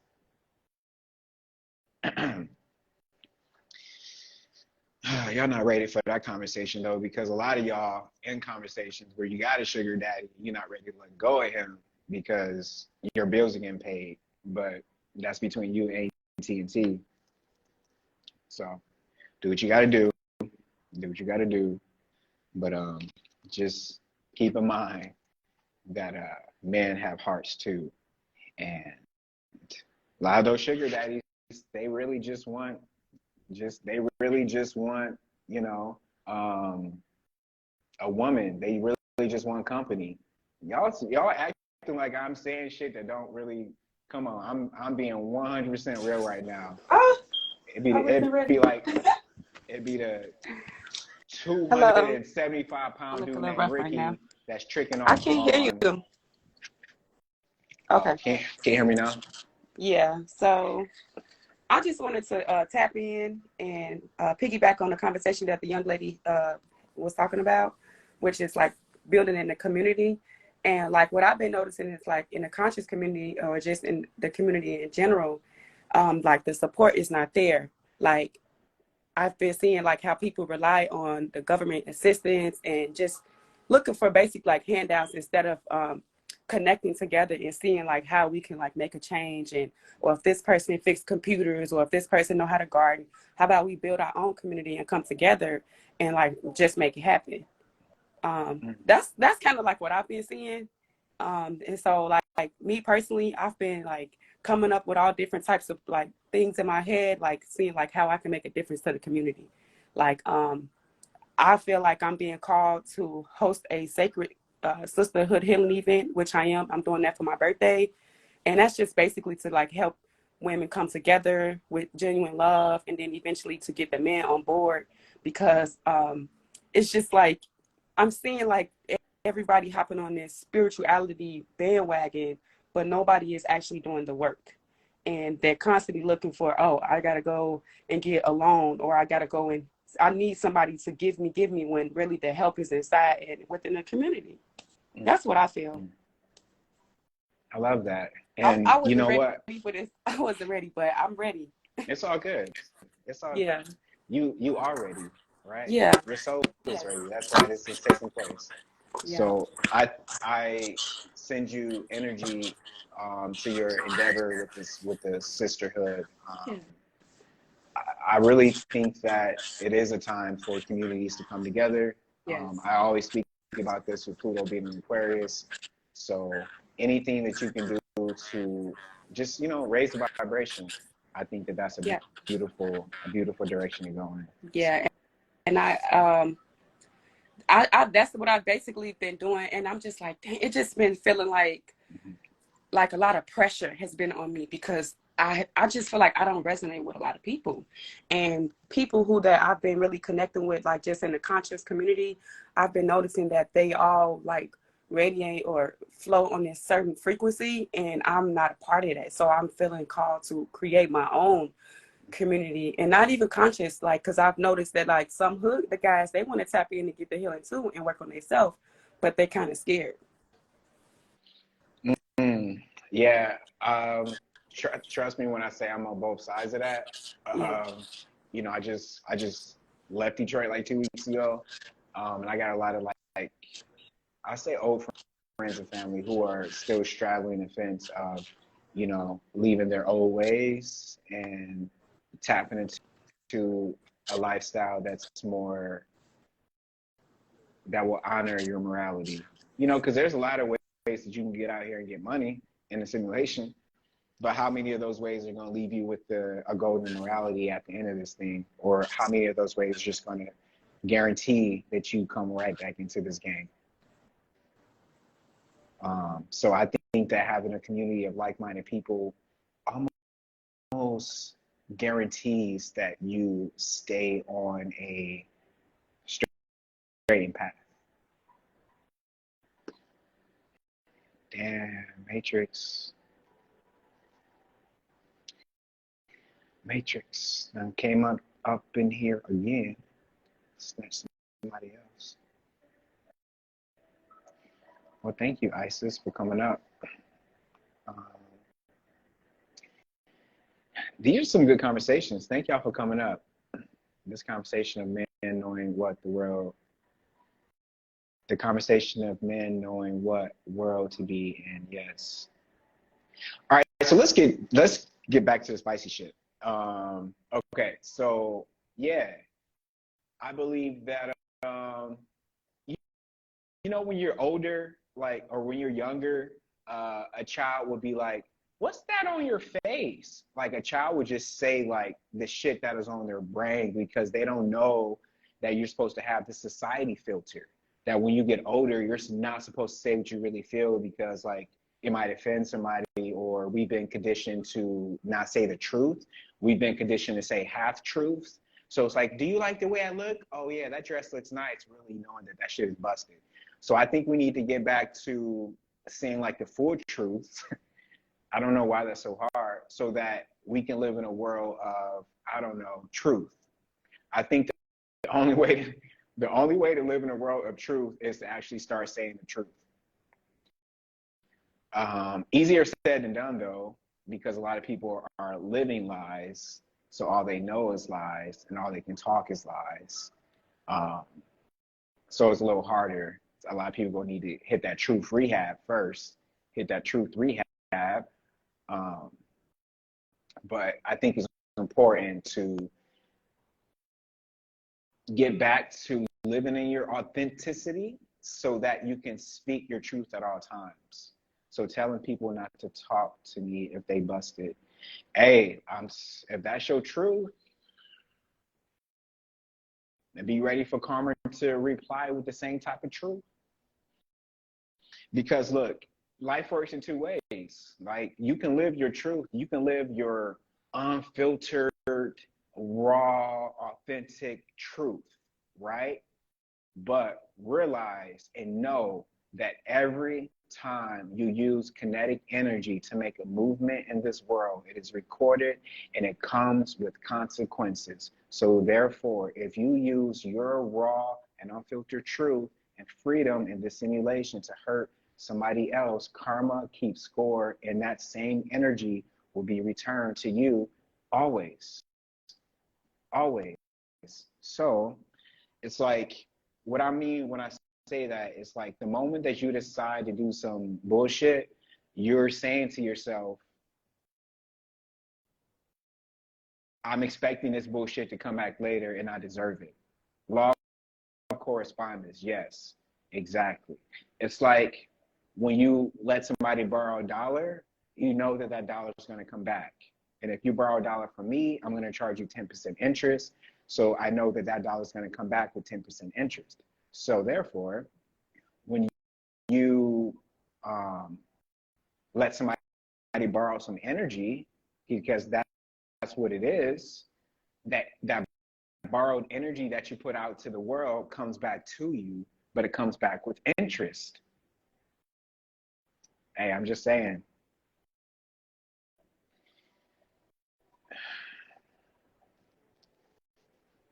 So what goes around comes around. And I'm not just talking on some philosophical, theoretical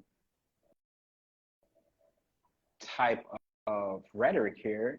I'm speaking on some astrological truth. Like, Jupiter is always going to come around. Venus is always going to go around.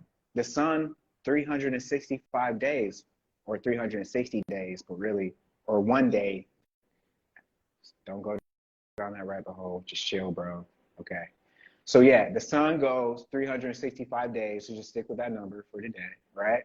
But you can see that it's going to come around. When you go to sleep at night, you see the moon. But when you rise, when your eyes open, boom, ta-da, it's the sun. So what goes around comes around. It has so many different uses for that phrase, and especially with energy. Just one long day. You know, it's like I can say that in so many different ways, and I have if you've been following me for years. And people will still be like, but what? Today's Friday and tomorrow is Saturday. They're two different days. And I'm like, yeah, you're right. You want some vegan ice cream? You know, because I'm just like, you win. I mean, shit, you know, I'm not here to convince you. I'm just here to like spread the truth a little bit and then see what they say. You know what I'm saying? That's how I operate. It's like, I might just ask you a question, you know, like, what do you think about 9/11? And then you start talking about Bin Laden, I'm out of there, boy. You know what I mean? So, and this is also a way that I pick my circle, and this is what I mean by living your truth. And since I'm on this radical transparency movement today, let's talk about this. Some of y'all are gonna have to let go of some dead weight up in your life. Whew. There's people that, like, you might dread their phone call, but you still pick it up and you answer the mundane questions. That's how you know who you want around. Exactly. Energy always lets you know who you want around. But look, it's time to set new boundaries. New boundaries? Yeah. It's time to set new boundaries. Meaning that, look, your family can get it, your best friend can get it, look, your animals can get it. Because there are some people who they're a little bit too comfortable with the accessibility that they have with your time. Danica, I know you hear me. Danica, I dare you to come up here. That's just a random dare, but Danica, I dare you to come up here. But yeah, some of you just have people in your life who they always give you backhanded compliments. Y'all know when they do it, y'all just let it slide. They always give you backhanded compliments. They never support you. They follow you, but they never like your shit, right? That's dead weight. Yes, 1 month trial period before they enter your tribe. Always. I see you laughing, Danica, but you don't have to. Always a trial period. Because not everybody is going to be who they advertise themselves as. Some people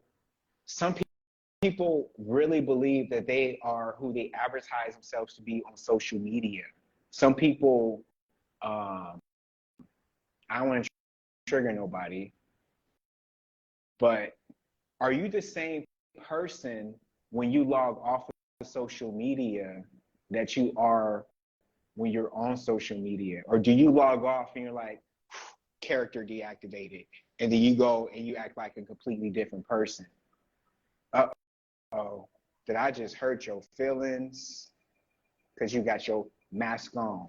Mask on, right, Joe? Mask on all times.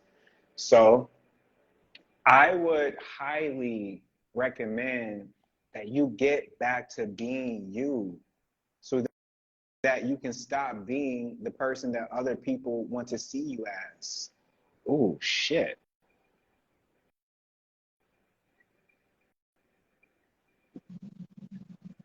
Hi. Peace. So I just wanted to hop in on this conversation. Oh, these filters are funny. Because this is something that I have personally been going through this past several months. So I have fixed signs as 2 of my top 3. And this nodal access has really been a masterclass in detachment. And I just wanted to hop on quick to say, literally letting these people go will change your entire frequency, your entire trajectory. It will bring all types of new wealth and abundance into your life, because those people are like secret agents and they're literally working against you all the time, because their energy is to keep tabs on you and not really root for your victories. Oh, shit.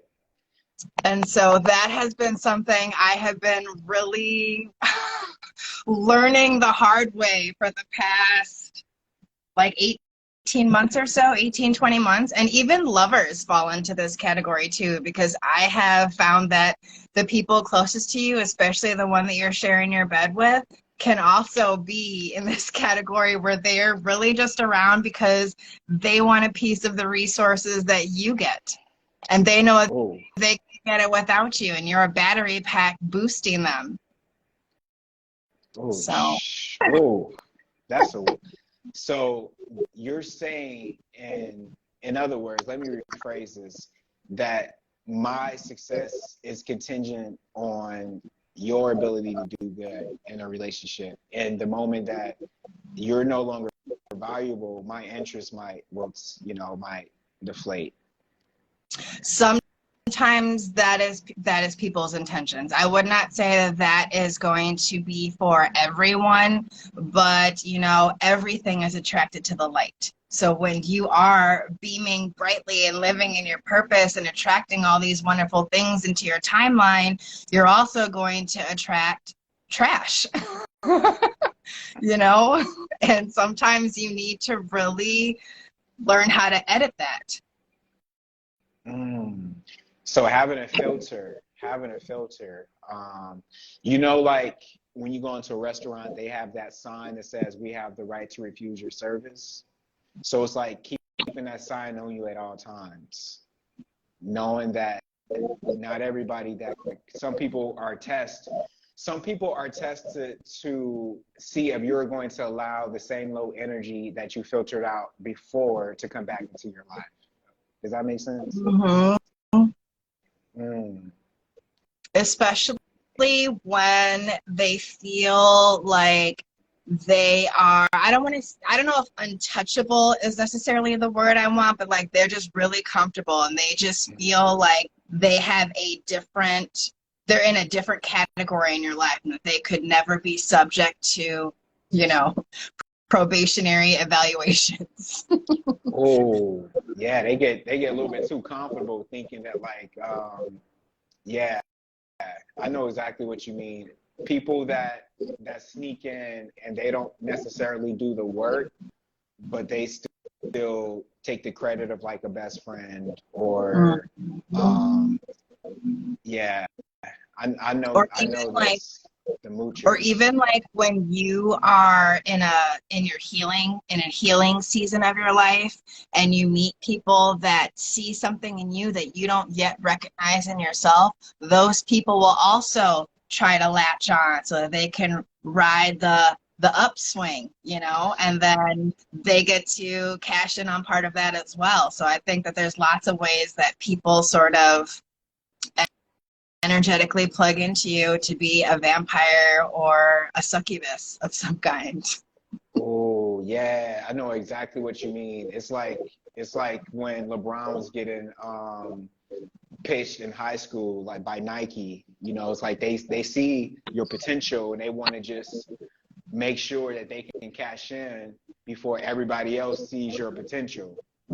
Before you see it in you and know that this person has no business in your life, but they're like, let me get in before they recognize their worth, their value, before they raise their prices, before they enforce some boundaries. Oh, oh, yeah. Yeah, they try to get you open. Oh, yeah. So, how do you defend against this? Um, so I feel like having a conversation with the person, at least to call them out on it in a respectable, it doesn't have to be like, I think you're doing this, this, and that. You don't have to come up like that and be like, well, I've been feeling lately that you're only friends with me because of XYZ, or I don't like it because it makes me feel like you're taking advantage of me for this that I have to offer. And depending on how they react to that or how they adjust their relationship with you, then you just you stay in tune with spirit and you follow that and you follow your intuition, because I'd be willing to bet that that is never wrong, never ever wrong. And you just play yourself when you ignore all the red flags that your body is giving you, that your ancestors are downloading into your head, all of the things. Mm. Oh, so when you ignore your guidance, you block your blessings. 1,000%.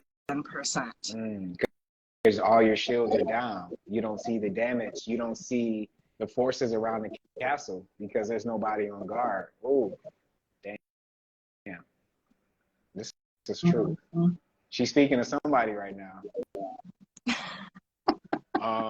Okay. So how do you the best or not, I don't want to say the best, but let's say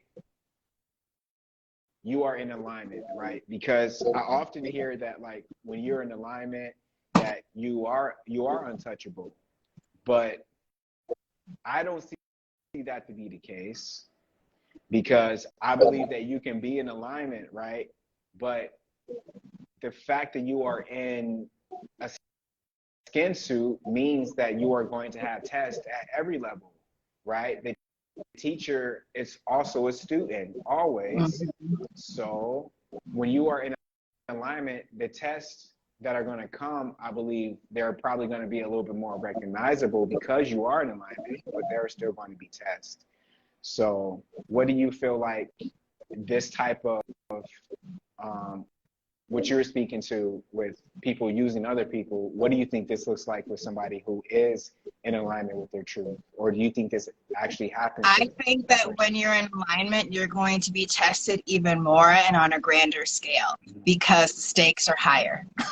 And when you're in alignment, you're really trying to complete this mission. You're really trying to get to the next level. And so the tests are going to be more enticing. They're going to be presented in a more like sexy, sort of alluring way. And it's really going to have to be up to you to like follow your truth and to stay true to yourself and to recognize the red flags and not try to like explain them away or create stories to explain why this person did that, or to keep giving them a pass, or like adjusting the boundaries, or whatever, any other type of synonym of that type of energy. You know, you have to really just, yes, maintain integrity and stay true to yourself. Like when you adjust your boundaries and make up stories for people to stay in your life, you're really just playing yourself. Come on. Every single time. Yes. And these are lessons that I've literally had to learn the hard way. And so this has been a master lesson in detachment, and there is so much liberation and peace in detachment and letting these people go, because I feel like abandonment issues present themselves in so many ways, and people really just have like a big circle of people around them because it's like a weird safety blanket. A weird safety blanket. Weird safety blanket. Okay. So you seem like, I mean, and listen, I can't say that I know you, right? But the energy that I'm reading, you just seem like the type of person that you're okay with like maybe 3 or 4 friends. Maybe that's even too many. Yes. So how do you filter out your circle? I feel like if I can come to you for good things and bad things and you are going to stick around, then that is an indication that you deserve to be part of my life, because you can't just have people in your life that only want to celebrate the wins, because life is full of ups and downs. And if I can't come to you and sulk about my losses or have you help me, you know, patch up my wounds, then you don't get to deserve to be around me for when the wins are super high and super lit, because that tells me that you're only here for the gains and not for the trials and the losses and all the bad things, you know. There's balance. Exactly. I'm so glad you finished it off with balance, because there are those people who will only hit you up when they have the downs, and they just need like an emotional like dumpster. And I'm like, oh my goodness, yes. Like, are you gonna ask me how my day was? It's like they call you, they tell you everything that's going wrong in their lives, and you hear them go, whew, okay, well, I'll talk to you later. I'm like, what? They didn't even say, did you eat today? Yeah. Did you go outside today? Did you drink some water? Nothing, you know, like, and it's like, but you know sort of what's happening in my life, but you don't want to check in on nothing. So it's like those kind of people are the ones you gotta like, okay, well, maybe this person really isn't for me. Yeah, and I think that right there is actually the hardest part, because it's so easy to say like, okay, yeah, this person's not for me, let me go ahead and let them go. But when you get in the presence of this human and it's like it's time to have that talk, and let's say they come and they're in a good mood and it's like y'all all ready to hang out, are you still going to bring that same energy of I'm not feeling respected, I think it's time for us to part ways? Or are you just going to go in the moment and get swooped in again and setting yourself up for a letdown because you didn't have the balls to say what you really want to say? I feel like that's a lesson that people got to learn, you know, to know which card to play for which type of hand is being dealt, you know, because some people, it's like you may give them a pass and then it happens again, and then it's like, okay, well, now I'm going to address it. And then when you address it, if nothing changes, then you just slowly just fall back. And the ones that don't even notice the fallback and the cutoff are the ones that weren't really there, shouldn't have been there in the first place. Yes, like this is why, like I actually had to learn. I think New York actually taught me to be cutthroat because you can't be like if you don't have hard skin when you go to New York, live there for at least 3 years. You will. So it's like you have to learn to tell people how to treat you because people will show up and try to play with you until you set your boundaries. So it's like the first time when somebody disrespects the way that you somebody crosses that line, you have to let them know there, or else you've given them the green light to continue to go down that route, and it's a slippery slope.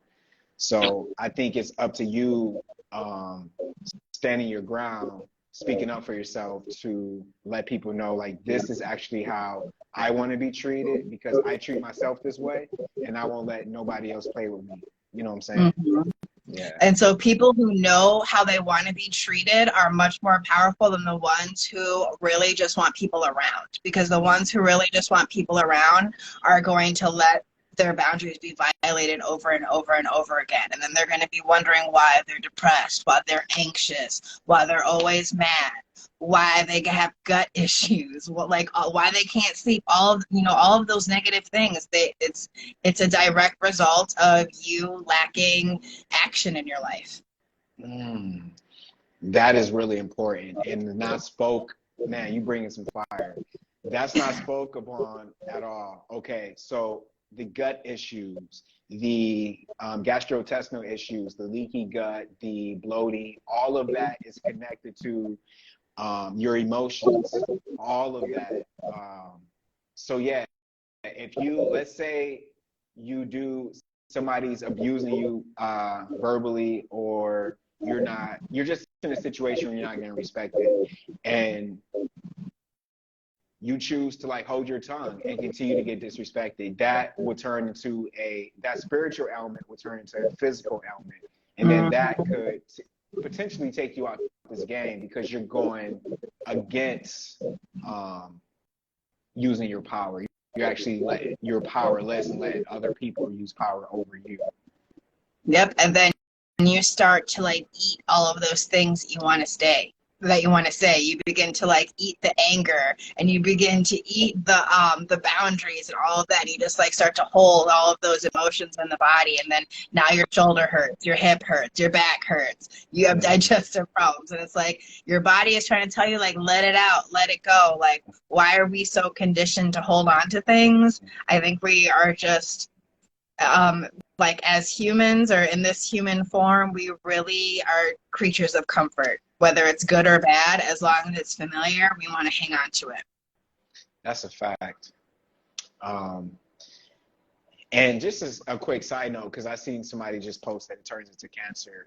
The body, the way that the body was designed is that it always heals itself.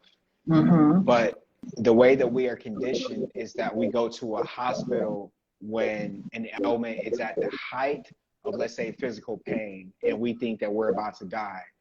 But if you let that cancer chill and you fast, you use, let's say you can use something as simple as like apricot seeds, B17, right? Or soursop, something simple. So you just chill, you fast, you use soursop, you use your sea moss.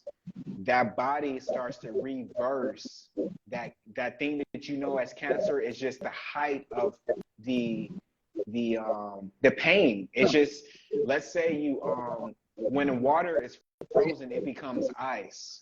But if you let the ice chill, it becomes water again. So when cancer is at the height of somebody's like pain score, like let's say somebody's pain score is through the roof, and it, like that sore cannot get any worse than it is, then it turns into cancer. But if you chill and you let that ice cool, that cancer turns back into healing if you don't agitate it. Right? But it's the moment that you start to feed it chemo, doctors start to cut the cysts and all that, and it starts to bleed into the bloodstream, that it starts to affect the entire body. Doctors don't tell you this because they are paid by Big Pharma to continue to treat the cancer and give you hope. That they sell hope. So I just wanted to do that side note, because that the spiritual ailment can turn into a physical ailment that can turn into something that we know is cancer, but we're not cognizant that the cancer is really the unhealed trauma at level 1,000,000. And if we heal the trauma, then it starts to heal that physical ailment. Yes, and this whole society, part of the whole game and simulation is to keep us in the trauma, because the trauma is like sexy somehow. It's cool to be in these toxic relationships and to be going back and forth with someone, or in these situationships. Like, we're really conditioned to really accept subpar shit, and that is like good. You know, and like also all the low frequency role models and all the low frequency goals that are advertised to us is also keeping us trapped in that frequency of density and lack mentality and abandonment issues, and keeping us from healing our trauma. Because if you are healthy and thriving, you're not making the money. So why would they want you to be healthy and thriving? Oh, why would they give you the keys to freedom when they make money off of your imprisonment? Oh, come on now. For real. Man, I really appreciate this knowledge that you are bringing today. You know, I was looking for somebody to come up here, and you came shooting nothing but threes off the bench. Thank you. So, I enjoy your content, and I love tuning in on all your lessons and lectures. You're a gem, for real. Thank you. I truly appreciate that. And I think this is your second time up here, right? Yeah. Okay. So I appreciate you coming up again, and I'll see you soon. All right. Thank you. All right, thank you. Yes. Came with the fire. I love it. Yeah, man. I don't know if y'all can feel it, but the energy is beautiful. The energy is beautiful. Thank you so much for that chat. That was a really good chat. Taking accountability, getting the moochers out your circle. Know your power, know your worth. So refreshing for masculine energy to present itself this way. I appreciate that. A lot of men are afraid to be disbalanced for a lot of reasons. We're living in a world where hypermasculinity is awarded, and if you're just 1% soft, they're like, is he gay? So you got to be comfortable with yourself as a man, first of all, to truly be balanced, right? And yeah. You can be a man and change oil and then go and braid your daughter's hair in the same like hour. Balance, right? It's fake masculinity. I'm telling y'all, it's a lot of men out here huffing and puffing, but when they go home and the cameras are off, they getting buffed by they secret boyfriend. They be all against it when the cameras are on, but when the cameras are off, they got a whole boyfriend. They be down low. Y'all gotta watch them. And it be the ones that be so against it, like Lil Boosie. I wouldn't even be surprised no disrespect to Lil Boosie at all, but I wouldn't be surprised if it was men like that who were really on the DL. I'm just saying. Men who are comfortable don't have to preach that they're comfortable. Men that are comfortable with their sexuality don't have to preach that they are comfortable with their sexuality. They just are. If you know, you know. Speaking of, I am inviting more masculine energy to my Patreon community. Actually, I don't even feel right saying my community, because it's not even my community. It's a thriving entity on its own. It's a breathing, living community of leaders,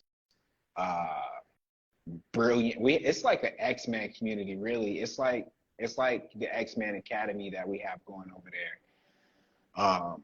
So I do want to invite more masculine energy, even more women, but do come with clean energy or your membership will be rejected.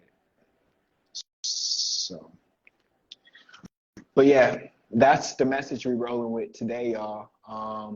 It was a clean day today. I still got a lot of stuff to do today. Actually, no, I did a lot of shit already. I still got a little bit of stuff to do today. Right, Danica? It's a dope community. We have, like I was saying at the top of this live, we have a mastermind coming up on Monday, right? A mastermind coming up on Monday. It's all about mindset, and it's all about creating wealth, generating wealth, and creating financial freedom. Because I have been able to create financial freedom for myself for the past 2 years.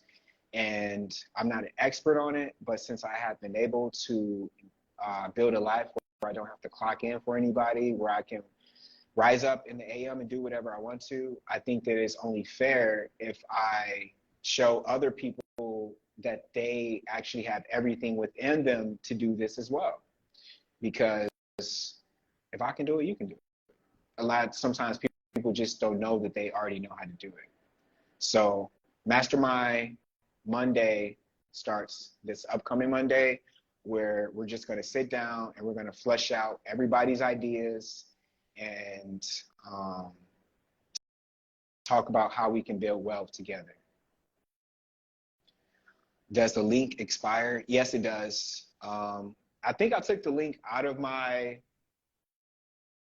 link in my bio. If so, then I'll re-add it to the link in my bio. Because for a minute, I didn't want to advertise the community anymore because we were getting some not so nice people. But yes, that's how you go about doing that. I think that everybody has the ability to create financial freedom. So many different ways you can do it. So that starts on Monday. Make sure you pull up. We also have Eat and Engage.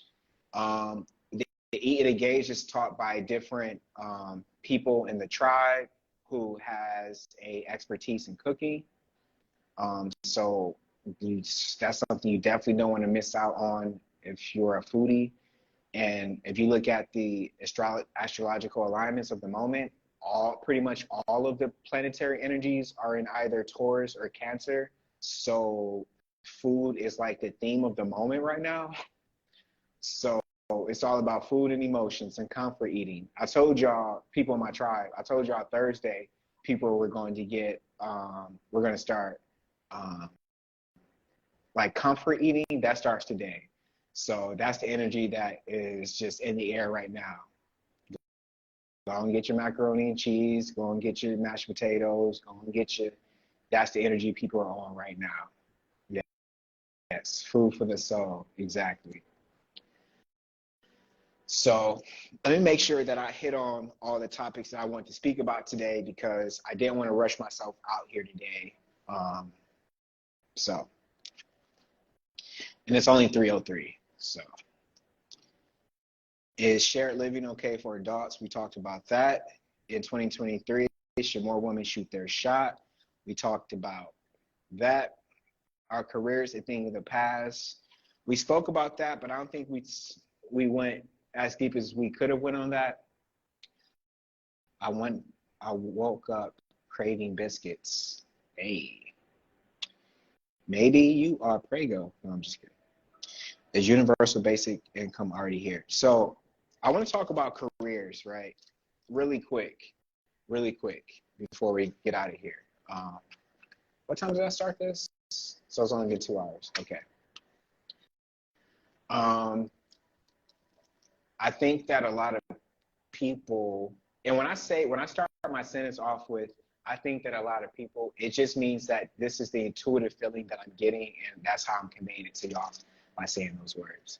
But I feel that a lot of people are lost with what they want to do right now because college is in this weird limbo where people are entering college and they see that we have a student debt crisis, but people who are in college are seeing that AI is taking all the jobs.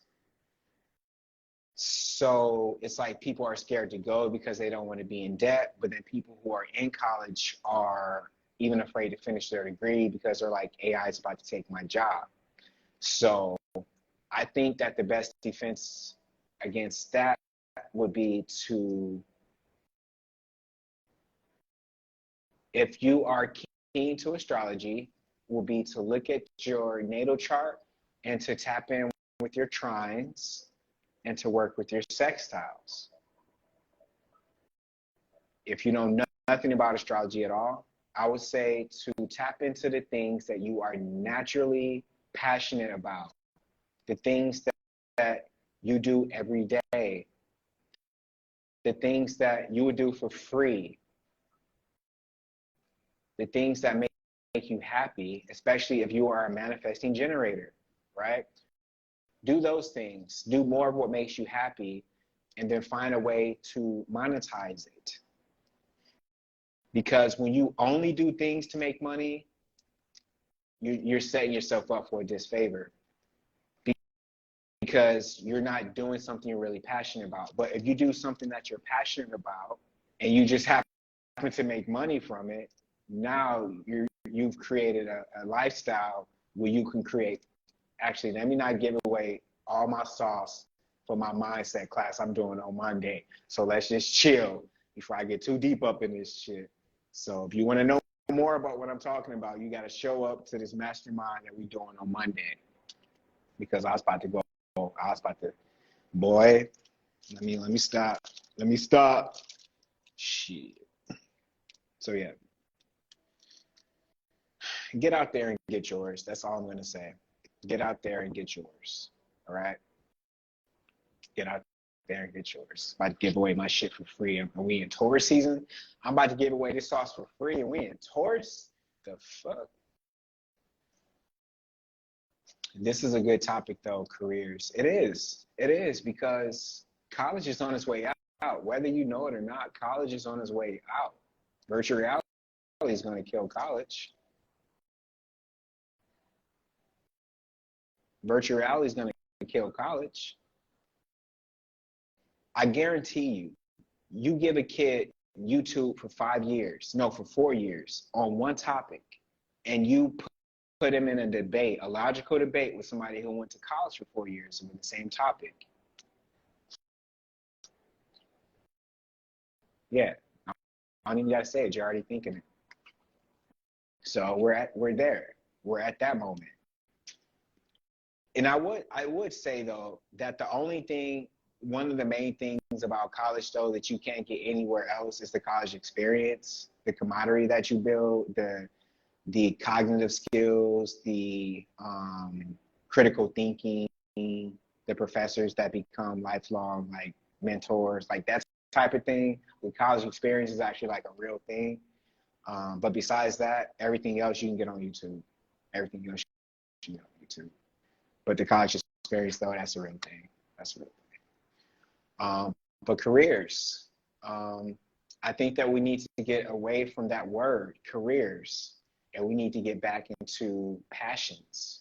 I don't even like the word careers, right? So let's get away from that word career, and let's tap into our passion.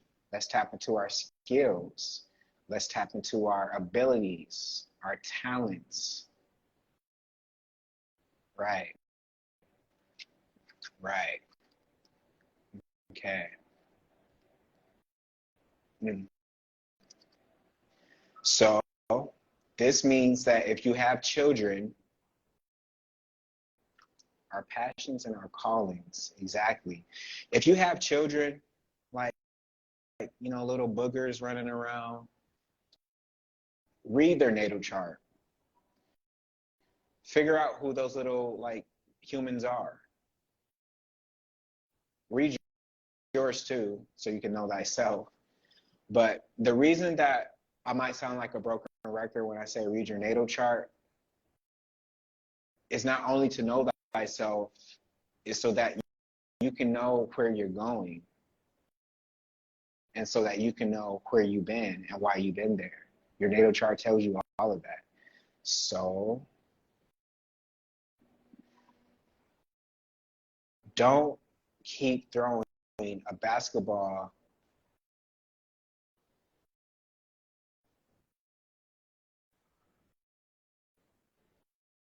into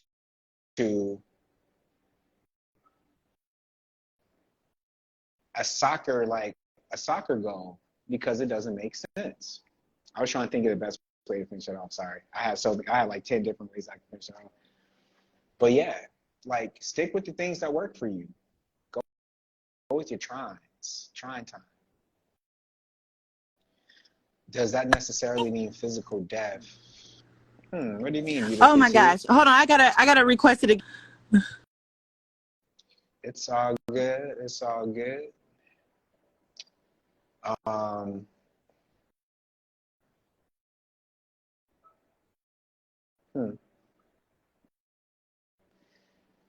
Because I can feel that there's some people in here, right? And this is another reason why I need to come over to Patreon. I have an entire workshop that we're eventually going to get to that I created about 1.5 years ago called the Experience System, that is specifically tailored for people who rise up and they don't know where they're doing. They don't know where they're going. Let's say they rise up and you just do weird shit to fill your day and you call it productivity, but really you're not doing anything. You might check, you might like post, you might do like new social media posts, you might water your plant, you might go to Target, you might go to Trader Joe's, and you're like, whew, I had a productive day, but bruh, you haven't done shit. Like, what have you done to actually progress you further with your life goals? Not like watering your plant, that's cool, your plant's not gonna die, but how's that gonna help you with your life? Like going to Target is good for your household to look aesthetically pleasing. Going to Trader Joe's is good to feed your body, but like when you're doing errands, all that busy work is cool. You can even save that for a Saturday if you want. But like, what are you actually doing? Like, did you start your LLC? Are you holding meetings to hire employees? Are you looking for a brick and mortar? Are you making lucrative steps for a business? Or are you just like making social media posts saying like, selfie, I'm busy, but really you're just at Starbucks. Like, I'm trying to get back to the real shit. Like, Hi, I'm sorry about that. no problem. Where's your I'm not face? really appropriate for the camera. It's okay. I'm gonna send you back down and bring you back up when you are appropriate. So let's just get back to the real shit, bruh. Like, because I'm tired of people playing themselves. I'm tired of people like spending all day on Twitter or Instagram or researching shit for social media posts and thinking that they're actually doing shit with their lives. Like, what are you like? And don't compare your life to other people on social media, and then you competing with them becomes your new life goals. Let's say that your life goal is to be a master gardener, but yet you have no seeds. You're not a master gardener. Let's say your goal is to be an herbalist, but you don't know what ginger is. You're playing yourself, silly. Thank you, Bree. Bree, it's good to see you. Where you been, Bree? Now that I see your name, I'm actually upset with you because you haven't been here. Where have you been? Anyway, let's say you want to be a chef, but you burn your toast. What are you doing with your life? So what I mean when I say this is like, if you say that you want to be something, but all of these days pass by, let's say on Monday, you say like, I want to be, I don't fucking know. Let's say like on Monday, you're like, I want to be a fashion designer and I want to design for, pick a name, Kelly Rowland. And Friday comes around and you have no fabric and you don't even have a sewing machine in your house, bruh, what do you like? You see what I'm saying? It's like you have to make lucrative steps. Like, okay, let's say like you might be thinking like, okay, he's saying all this stuff, but he doesn't realize that I actually have no money. Let's say that you're somebody that has like $5 in the bank. Okay?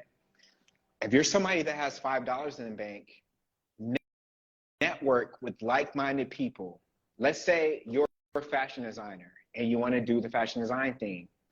Make a social media post saying that you're looking for 3 other fashion designers or 4 other fashion designers and you're looking to do a venture. Pull your money with other people until you actually have the resources to do it yourself. Like, you give me an excuse, I will give you away. Like, if you truly want to do something, the excuses will be laughable. If you truly want to do something, you will find a way to bridge the gap in between the destination and you getting there. Stop making excuses. Like we have somebody in my tribe who she does Reiki, right? And she had an event this past Saturday and the doubts start to come to her. She could have easily said like, you know what? I'm not going to go to this Reiki event. Like, I'm cool. She went to the Reiki event. And when she went to the Reiki event, those voices came back. You're not going to get anybody. Nobody's here to get Reiki. But she actually got clients from that day just because she went against the thoughts of negativity. She went against those thoughts saying that you can't do it. Because just like Les Brown says, 98% of what that voice says to you is going to be negative. So just knowing that you're going to have this negative like antagonist in your head, you know, then it's okay. Don't identify with it. Say like, okay, this antagonist is here because it's seeing if I really want to do what I say that I want to do. Because if not, the antagonist is going to win. If you truly want to do what you say you want to do, you're going to overpower that voice and you're going to, the excuses won't even exist in your world. Right? So another idea that you can do is create masterminds with people. Now you see why I'm creating this mastermind. What a mastermind is that you get with other people who are like-minded and who are looking to thrive in an area that you're looking to thrive in. And you meet up with them weekly, bi-weekly, whatever. You guys exchange ideas. And the goal of this mastermind, one of the rules of this mastermind is nobody can lie. Everybody has to be brutally honest with each other. If your idea sucks, I'm going to tell you, bro, you need to take the idea back to the board because I don't think it's going to sell, right? So a mastermind is getting with people who are the opposite of yes men. Getting with people who want to see you thrive, but who are going to only going to tell you the things that actually work, but do it with passion, right? So choosing a career is choosing a lifestyle, and choosing a lifestyle is choosing the people who are going to be in that lifestyle. And choosing a lifestyle means that you have to maintain the thoughts that are going to maintain that lifestyle. Do you understand what I just said? So when you choose a new, I'm going to be this, or I am this, because whatever you put after I am means that you are, right? So you say like, I am a, I don't know why I keep going back to gardener. So let's say like I am a gardener, right? So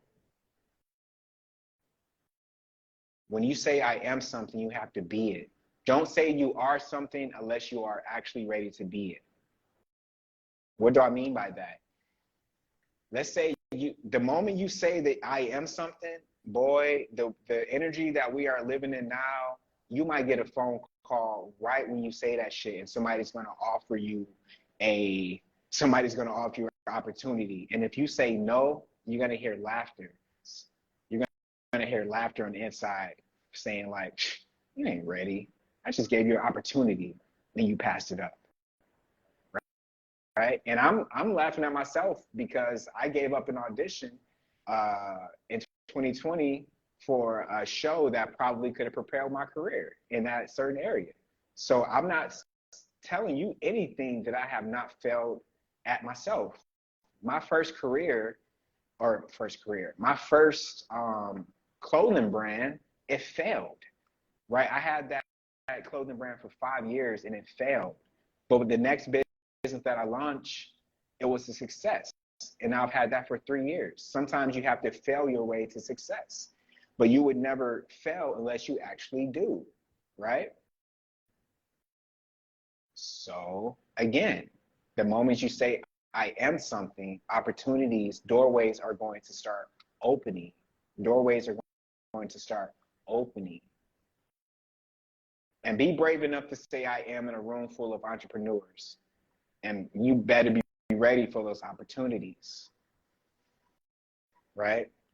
So another thing is that I thought I was going to end this live like 20 minutes ago, but the message is coming through. So drink some water. Another thing is that you have to get the people out of your life who, when you tell them an idea, they give you a fearful projection. What I mean by that is, like, let's say you call up your friend TT and you like, yo, TT, I really want to open up this restaurant. You know, I've been thinking about it. I've done all this, yada, yada, yada. And then TT replies with, but you know, don't restaurants fail like every year? Like, you know, blah, blah, blah, blah. Like, are people really going to eat like that? So when you get those, notice it, be like, oh, this person's not for me. Okay, cool. Let me make a note of that. Cut back on the phone calls. Cut back on the energy that makes you cut back on yourself. Does that make sense? Let me repeat it in case it was lost upon you. Cut back on the energy that makes you cut back on yourself. What that means is that anybody who calls for you to be small in your life, they got to go. We don't got no time for them. We don't got no time for them, especially with the energy that we have right now with this tour, bruh. We don't have no time for them. Okay? Honestly, sometimes the best thing that you can do for people is let them go. I got somebody who constantly tells me entrepreneurship is never a wise move. It's discouraging. They got to go, love. The person who you just described, they got to go, because that's somebody who failed at being an entrepreneur themselves. People will often project where they fail themselves. You have to know that.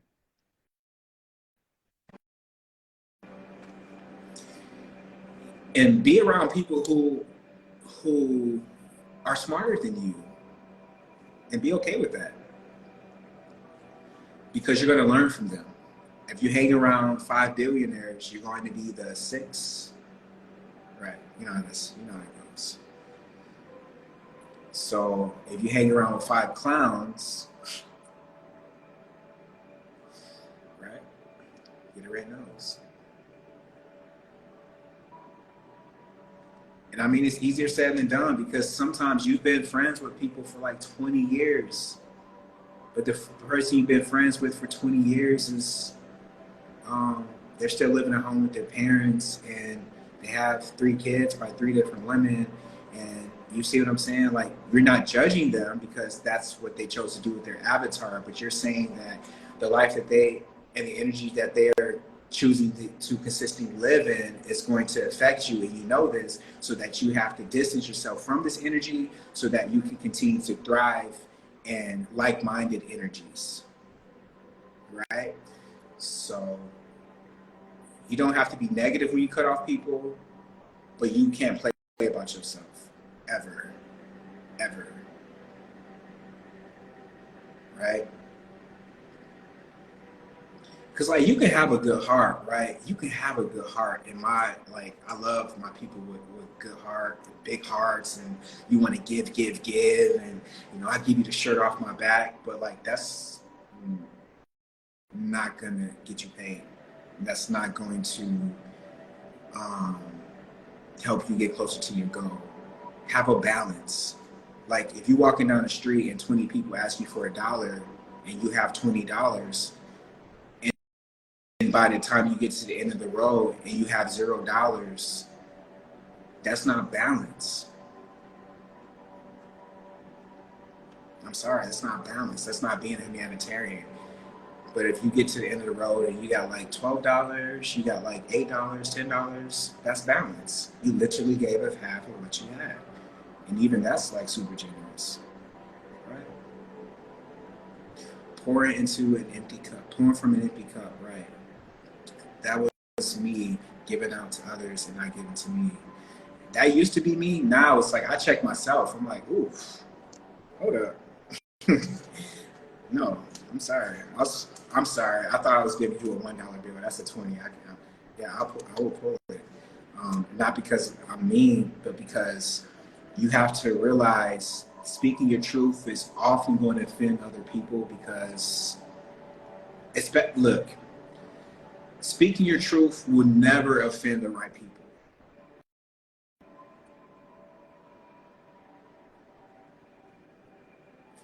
Okay? That's all I got to say. Speaking your truth will never offend the right people.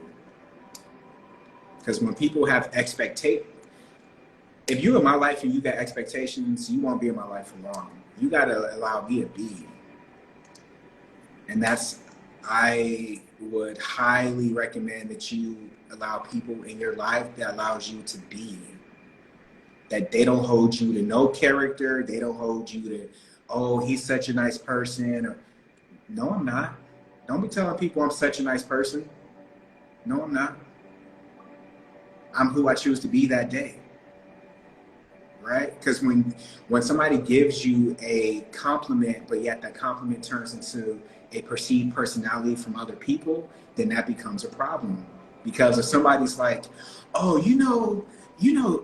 Astro is just a giver. Go hang around him. He'll probably give you $5. And then you go hang around me and you thinking I'm gonna give you $5? Shit. So you gotta be careful when you allow other people to speak for you. Don't be telling people I'm such a kind person because you see me on social media smiling and shit. Allow me to be. Allow me to be. You don't know me. You know what I'm saying? You don't know these people that you see online. You don't know them. A lot of people are just characters. Right? But when you have people in your life personally and you're trying to get to know people personally for a long period of time, allow them to show up as they want to show up. And if the way they're showing up is not connecting, if it's not resonating with the way that you like to experience joy, then you got to let them go. It's so simple. Why is life hard? Wow, why is life hard? Cancer teens. Hey, I don't know if that's a cancer teen or if that's a common sense teen. Because I'm telling you, man, common sense is not. I wish common sense touched as many people as the common code. And shit, even the common code don't exist no more. So, shit. The common code. Actually, yeah, where'd that shit go? That's crazy. Anyway. Yeah.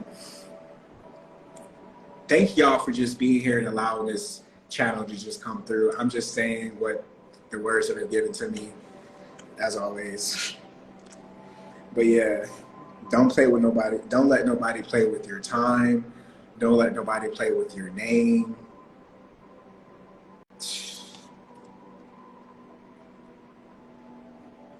If I'm not in a room with you and my name is being brought up, I don't have shit to do with the shit that is being said about me. I'm not going to be accountable for anything that is said about me when I'm not in the room, right? Because some people might think they know you and then they might speak for you when you're not in the room, and then it gives other people the wrong impression about you, right? So this is why you have to have people in your life who you trust with your name, with your name's sake.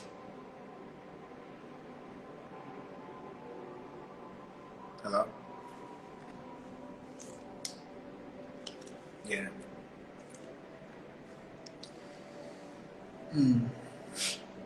Because listen,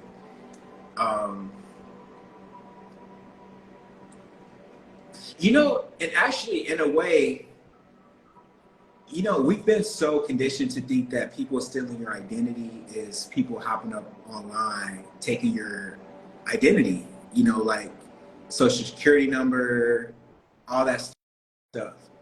But really, people stealing your identity is, you know, let's say like, you know, Beyonce, right? And everywhere you go, you're like, yeah, I'm friends with Beyonce.